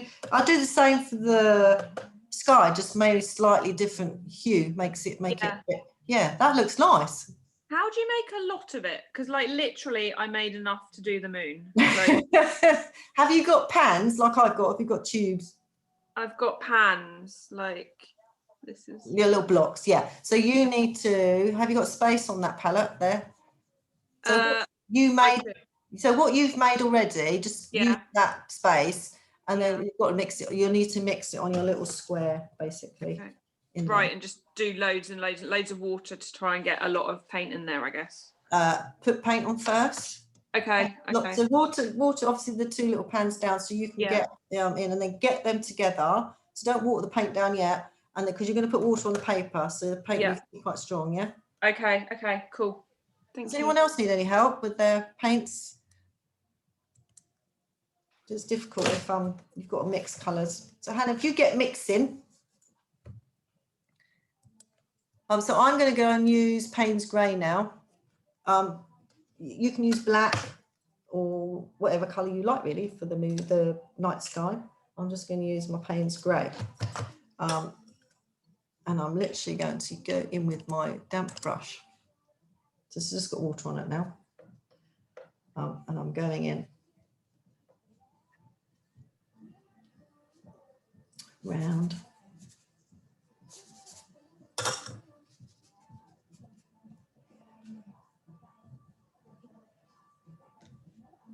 Just be very careful of your move, that you do not touch him, because he will bleed into the rest of it.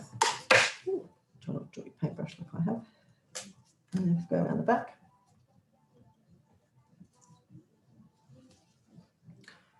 And then my Payne's Grey, is that one? My Payne's Grey sits right next to my Royal Sienna, which is bright yellow. And amount of times I'll put it into the wrong. I'm moving fast. So I am literally going to put on my grey.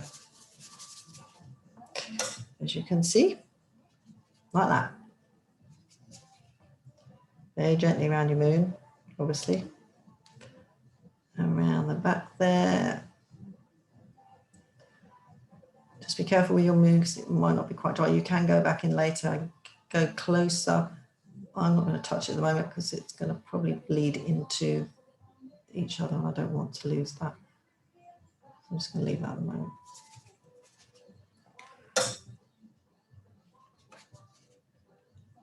And I know the bird, he's a bit grey, so the grey.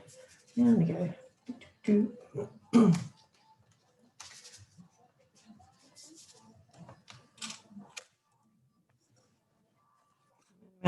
Around the back of the, I just want it a little bit darker. So if there's water on it, it'll just sussy out. And just down here, I want it a little bit darker underneath him here. So because I've got water on there, I've just got paint on the brush and it just bleeds out into the water. Water just takes it. And I go in and clean my brush. You have to keep going and cleaning your brush. So when you want to move paint around, you need a damp brush. You don't need anything on it. And I've got a damp brush now and I just blobbing that. And when you start dragging the same colour, you go in and clean your brush again. Get off the excess water because you've got water on your paint already, so you don't need too much water. And then I'm just daubing it around. And the mixed media paper will eventually let it bleed out. So I'm just going to clean my brush. Just want to get underneath his chin there. I want it a little bit. So I've got a lot of paint there, so I'm just going to borrow off that bit. I don't need any more. We don't need much paint. You might find patches on there where you've got lots of paint. Just go in and, so this down here, I've got loads of paint, so I'm just going to borrow off this and take it up here. Move it around the page. And I'm going to clean my brush. Just wait and see what the paper does. Just, especially watercolour paper, it's, mixed media paper requires a little bit more pushing around. The watercolour paper, it will bleed nicely and you won't have to do too much. Now, this is where you don't have to do this part. If you're happy with your picture as it is, you can leave that. I'm just going to add. Now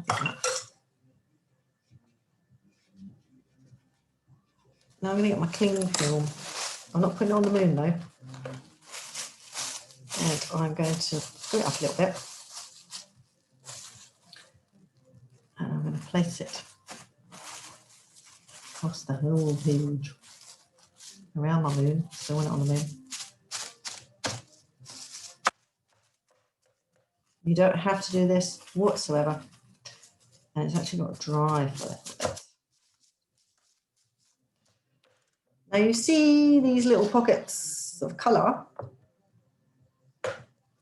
When you take that off, you get left with these kind of texture on it. Probably all painting at the moment, so I'll just let you. Does it need to be quite wet to do that? It needs to be damp, not overly wet.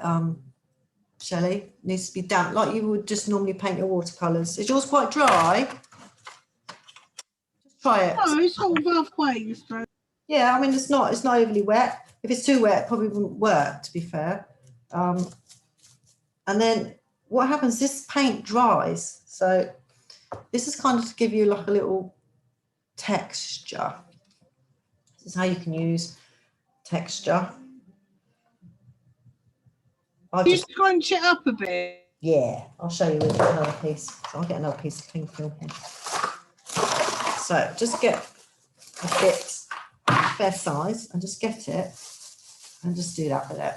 And just lay it on around the moon and over the owl and just go with your hands, basically.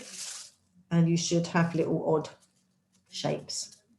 Don't overthink it. You don't have to do this. If everyone's just wants to do your night sky, you can leave it like that.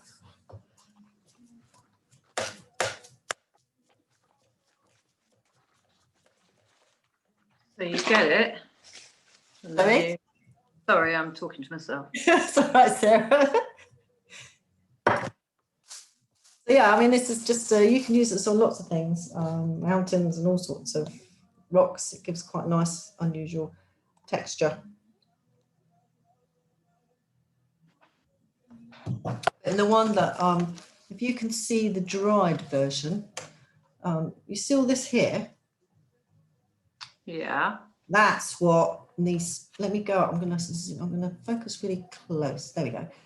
So all these little sections here on the dried one are what were created in here on my one that's going on at the moment. It's wet. Do you see that? So yeah, sorry, I wasn't, because I was painting, I wasn't really watching what you were doing. All right, so did you see what I did, Sarah? No. Basically, that's all right, I'll show you on this one, so I'll let that dry underneath at the moment. So this is obviously the original one I did. Let me just focus that now. So does the paper have to be wet? It needs to be not overly wet, but damp, but wet. Yes, it needs to be wet. So you basically, how you normally paint with your water and then your colour, which you should have on at the moment, and then just go in with your, you just get your nice straight piece of cling film and just screw it up a little bit. Screw it up, yeah. Yeah, you just lay it on. Like, you know, we do the clouds, we slightly screw up the kitchen towel. That's what you want. And then you just stick it on the page. Right. Wow, and it should just stick to the water. And you push it down. And all these little sections should appear. So have I pulled it off now? Who's pulled it off? I haven't pulled it off yet. Yeah. Leave it on. No, I pulled it off. Sarah, you're too quick. Right. I have not pulled mine off yet. I still have my cling film on there. Right. So don't put it off yet. It's too late, I've done it. You can put it back on. It'll create, can you see little sections or anything? I sort of can, yeah. So I'm just going to put a little bit more paint on, I think. Okay. I've gone a bit, it's gone a bit not very. I haven't, do not take your cling film off yet. I haven't taken mine off. I just plonked my cling film on and I've left it there. So you need to paint to dry a little bit. You need to, you're too eager, Sarah. Just, right. You go around the moon, do not go on the moon. Just put that on and just let it go. I'm just going to crumple it up a bit. Yeah, crumple it up. Like, you know, we do the clouds, we do the little kitchen towel and we screw it up. And those. Yeah, press it on. Right, so I got a little message. Let me see who sent stuff through. Is that Lolly? Did you send that through? Yeah, I think it is. That's nice, Lolly. Is that with those iridescent pens? Or whatever they are? Ink tents, yes. They look really nice. They're actually pens. No, they're pencils. Pencils, nice. They're Like those. intense pencils. It's cute. You use them with a media. You can put them on material when you're quilting. You can paint pictures. So they're like sort of washproof. Then you can put them in the washing machine. Well, you have to put a media on them so they Oh, fix. so they don't come off. I like those. He's cute. Love him. Nice and fluffy. Has he got a moon on there? Yeah. Okay, cool. So you could just paint the background without cling film. And no one has to cling film. I'm just showing you a little thing that you can do. Don't feel you have to follow me. Hello, Milo. You are How long do you have to leave the cling film on for? I haven't taken mine off yet. Jude, just left it there for a minute, for a bit. So we're just waiting for everyone to catch up. Getting impatient to see the result. I know, you see. So I'm just having a look myself. Yeah, it's like peeling off plaster. Oh, there you go. Just a little bit longer. I guess you can do it more than once, though, can't you? Oh, yeah. We'll find out, Sarah. You're going to tell us. What do you mean? Do you like flatten it or just? Do you just Sorry? Do you press it down? Yeah, like that. And you should. Is that Wendy? Yeah. You should have little sections like I've got going on there. Got it. Yeah. Yeah. Got little sections. Yeah. I don't think mine's worked all over. Doesn't matter. It might have. Yeah. Can you see it? Well, if you got it, some of mine hasn't up here, hasn't done it as well. Just depends how the cling film catches it. And then let's have a look and see what we got going.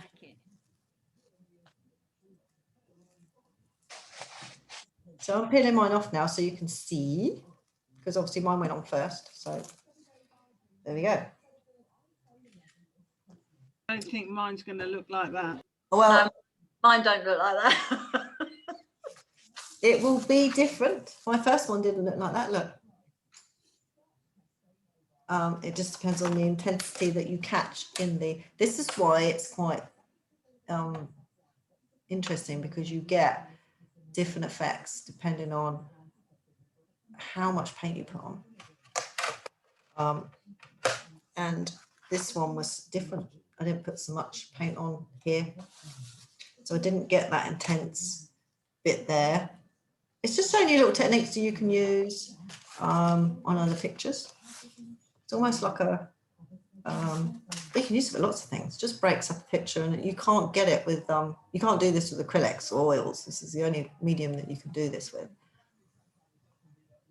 So you've got a kind of a crimpling effect there, Shelley?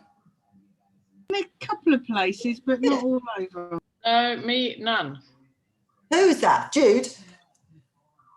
I reckon Jude was very... Did you rip yours off already? I've just taken it off just now. I take mine off now. Yes. Just lift it slightly and see whether you've got some of this like light and dark going on with your paint. The more crinkly more water on it, will it work? You're going to go again? You can go in again. Sarah, does it work? No. Well, it didn't on mine. But then I don't know. Well, you should just leave your king through mine. It shouldn't have come off yet, Sarah. Oh. You need to leave it on for a good. I've left mine on for about 5 minutes. Just left it sat there. Pressing it down. Just wait for the paint to dry a little bit. So you put it on and you leave it. So Jude, you can wet it a bit more and put it on and leave it. Yeah. You do it again because mine's not very good. If you want, have a go. The idea is just to leave it so you can get these little pools of paint that can gather up underneath the cling film. It captures it, and then eventually it sinks into the paper and it will just stay there. It's just another technique for you to use and practice. How's Avril doing? Bloody cling film's all stuck together now. All going so well.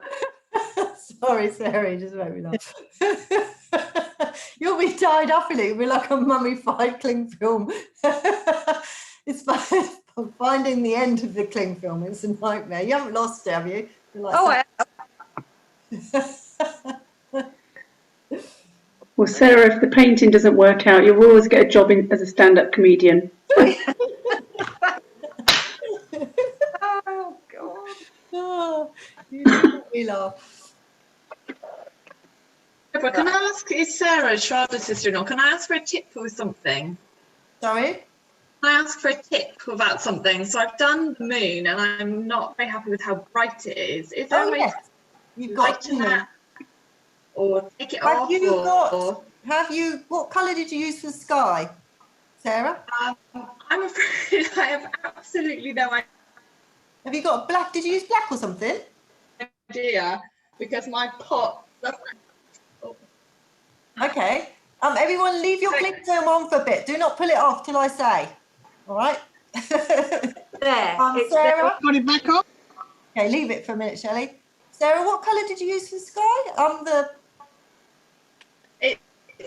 I literally no idea what it's called, but it was a grey. Okay, so go over the moon with a very light watered down version of that colour, and the blue should shine through. So you should have that will give you that indigo colour.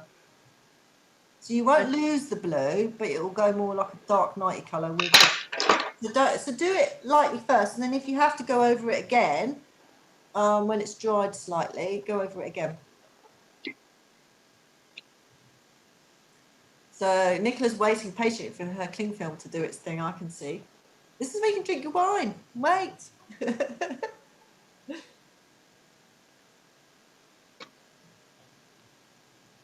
And then if you're, just peel it off and have a look. If it's starting to get little pools of water.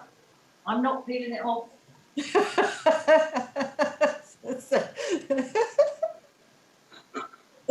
Oh.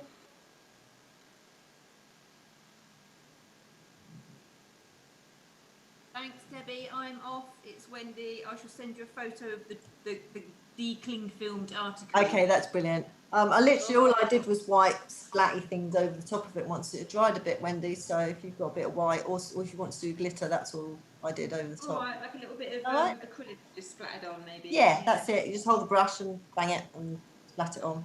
So yeah, that's everyone. If you want to wait for your cling film to do its thing a little bit, feel free to just leave it. All I did was I went in over the top with acrylic. Literally, I'll show you. I had a little pot of acrylic. Where's my acrylic? Here.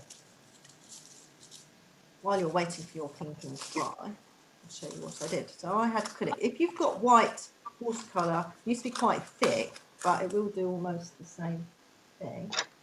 And I just went in.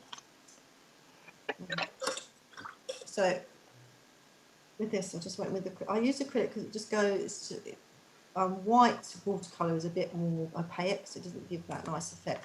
So I just went in with acrylic, like we normally do, and just banged it on there. Like that. That's all I did over the top. Is that just the paint on or water and paint? It's watered. I put a bit of water in it. Right. I find acrylic quite thick. So I watered it in the pot. You can see there, look, it's quite thick. Yeah. It won't dribble off. And then I literally banged it. So it almost gives that kind of texture. You can use glitter if you want to make it Christmassy. I just sort of went away from the Christmas theme a little bit. And that's, for me, this is the stars on there. But you don't have to do that. That's what I did over the top. So you might want to wait for your cling film to do its thing and then go in with a bit of acrylic or white watercolour. It needs to be quite thick paint to go over the blue or the paint grey, because it's quite a strong colour that we've got on here. So yeah, just go in and bang that and get that like that. And that's what I did over the top. So if you want to wait for your cling film, they should, if none of you have taken your, it should be ready for a bit of revealing and having a look to see whether we've got what we need to have. Debbie, I'm off. Thank you. Welcome. I've already sent you a picture. Brilliant. Thank you so much. See you later. Is that Hannah? Thanks, Hannah. I'll look forward to seeing it. Thank you. Awesome. See you next week. See you next week, Hannah. Take care. Is everyone all right? Anyone else need any help or anything? We're all right with our... who's peeled theirs off and happy with their cling film? I've peeled it off. It's done a little bit of something, but nothing like yours. Right, so Neither is mine. Shelley, you need to wait, Shelley. You've done. You need to wait for yours a bit longer. Laura, how are you doing, young Laura? Did you do the cling film? No. You're right. I don't think we've got any. You haven't got any? No, Oh, don't use plastic cling bag might film. have done it. You've got plastic. So what have you done? Have you just done the sky and? I've sent you a photo. Mine's just very simple. I bet it's not very simple. Oh, it's beautiful. I love that, Laura. Wow. Oh. Okay. Nice. Thank you. Well done. Lovely. But do you see, you don't have to draw in the face. You just create it with your pencils. Your eye makes that look like a face. You haven't. None of you have drawn a line for the face, but your eyes make it look like a face. That's beautiful, Laura. Well done. Thank you. I'm going now, lovely. I'll let you go because you've got an early start. Yeah. Lovely to see you. Hope everything's going all right with work. Bye. Take care. Right, I'm off too, I think. Thank you. You're more welcome, Sarah. Send me through what you've done. Yeah, we'll do. Everyone will be getting the recording. I'm now just going to send it to everybody. It's a lot easier. Yeah. So you will get a recording every week. If you have booked on, once Zoom sent it through tonight, I will send it to you all. It will come via Eventbrite, the normal with. Just please check with me. Check with Eventbrite. You have got the correct email address programmed in there, because it will take that email address and send it. If you are not getting emails, please check your junk or check the email you get when you register. The email needs to go to, all right? Because that's what I'm going to use to send the recording out to you. If you do not get the recording, please message me and I will click it on another way, all right? You will get the recording. If you can send more pictures, be lovely. Thanks, Debbie. What you're up to. I've now got white paper all over me. Have you put the acrylic on? It's messy, acrylic, so just be careful. Thank you from Northern Ireland. I hope you don't get snowed in. Hopefully not. Stay warm. Thank you, Debbie. Lovely to see you. Take care. Debbie, bye-bye. Bye. Jude, how do you do? Oh, Jude's put her cling film off. Well, not brilliantly, but anyway, I'm going to splatter now. Be careful. It goes everywhere. Have you got acrylic? Yeah. Be careful with acrylics. I will just say, if you are using acrylics, be careful. It will not come off stuff very easily, and it doesn't come off clothes very easily. When I was at college, I used to use acrylics to paint pictures on all my jackets, much to my mum's disgust, because it wouldn't come off once it don't come off in the machine because it's plastic. Do I have to wet the paint? I did in mine. I did it in a little pot. Yes, if you're coming out of a tube, mine came out of one of these. Yeah. With it. And then it will splat it a little bit easier. So yeah, give it a little bit of water on a plate or whatever you're going to do. But please wash your brushes and whatever you use for the acrylic straight away, because it will dry. It's plastic based. It's lovely stuff to work with, but it's not very forgiving. If you get it on anything, it don't come off. Once it comes off my hands and my arms, that's all that matters. Once it's dried, Shelley, might not. I hope it comes off the screen of my husband's iPad. We might have to pick it off. His eyesight's so bad he won't notice.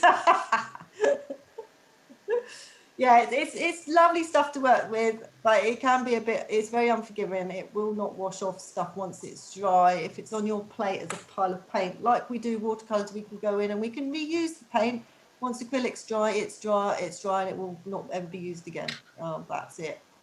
And it does ruin brushes if you don't get it off, so please get it off any nice brushes you've got, and wipe it off any surfaces that it's sat on. You've got to peel it off, basically, and get it off your clothes, preferably if you've got it over those.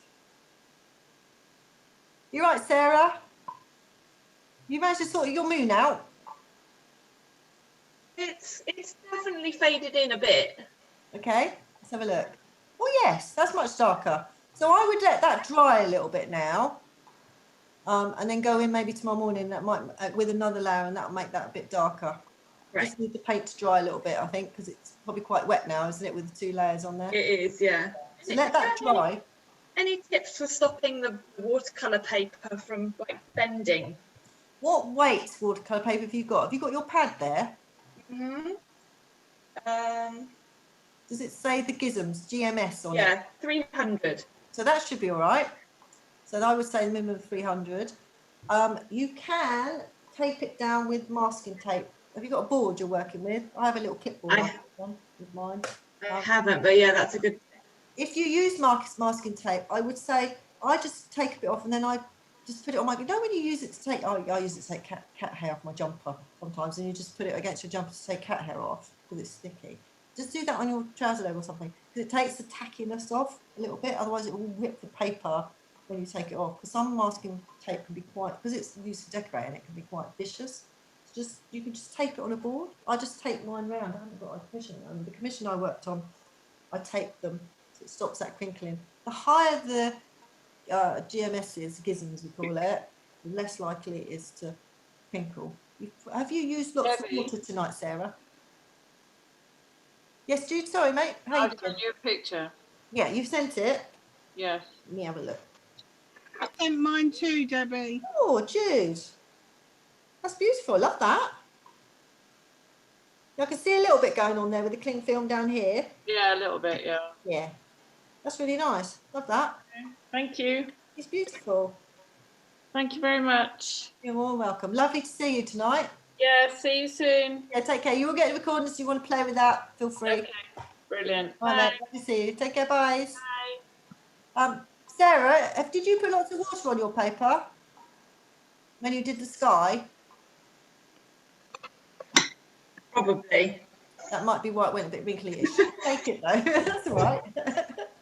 I'm using my 3-year-old's Crayolas and her paintbrushes, so most probably.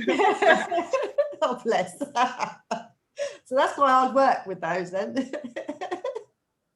Yeah, that might. It might. Yeah, I'm off as well. Is that Kerry? Thank you. That was great. I'll send you a picture. Thanks, Kerry. Lovely to see you tonight. I've been sitting there painting away. I've really enjoyed this one. It's lovely. You're more than welcome. Lovely to see you. Oh. If you don't have to, if you need to go, see you, Kerry. If you need to go, feel free to go. I'll talk till midnight. I'm going to, Debbie. I'll send you mine a while ago. Thank you. Thanks for coming. Bye. Take care. Hi, Debbie. I'll send you my picture. I got your message earlier, and I will. Yeah, okay, we'll sort it out. Thank you. Yeah, take care, mate. Thanks, Debbie. Lovely, Ross. You got Awesome. I'm just off now. You got it again. No, we'll have to sort that out. Can you just check your email that you've got under Eventbrite? Yeah. Did you get any of them? Do you get a booking confirmation or anything? I get yes, I did. I got a booking confirmation on Monday. So it should. And usually I get your link, but I had nothing at all. Oh, okay. Because it should come through. No, You've got I a booking didn't. I don't get either. a link either, Debbie. Do you get a booking confirmation?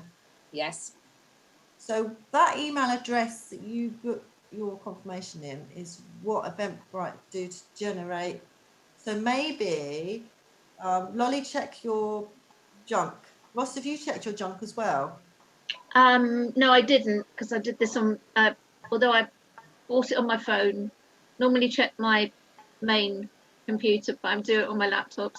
That's all right. Somewhere in the fresh air, in the ether, it's got lots. So just check your junk. So once you've authorised it's coming out of junk into your main, then maybe it will then come through your main account. I'll let you know before this time. If I don't hear by mid-afternoon, then I'd just like to solve it for you because it's annoying for you having to jump on late. I go into the system and it uses your emails and I program it to send an email at 3 o'clock, 5 o'clock and 7 o'clock. So you'll get 3 emails. So you didn't get any of them. I didn't get any. Yeah, so there's something going away there, which I would like to.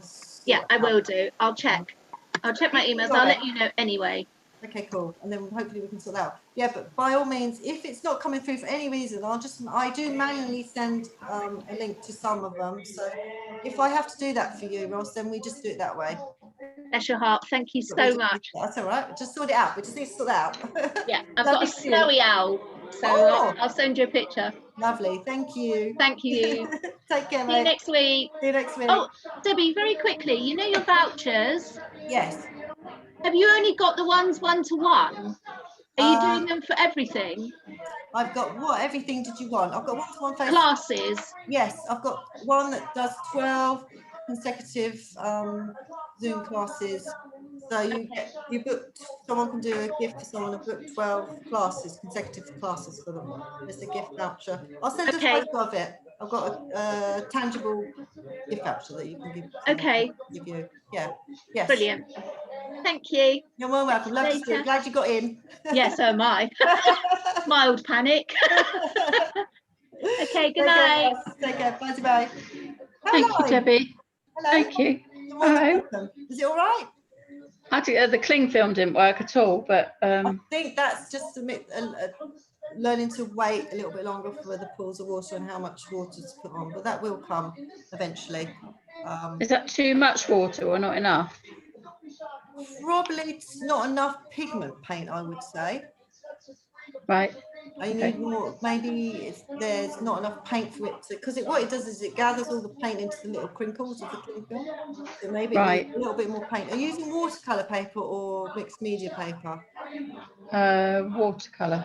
So that sucks up a lot more. Yeah.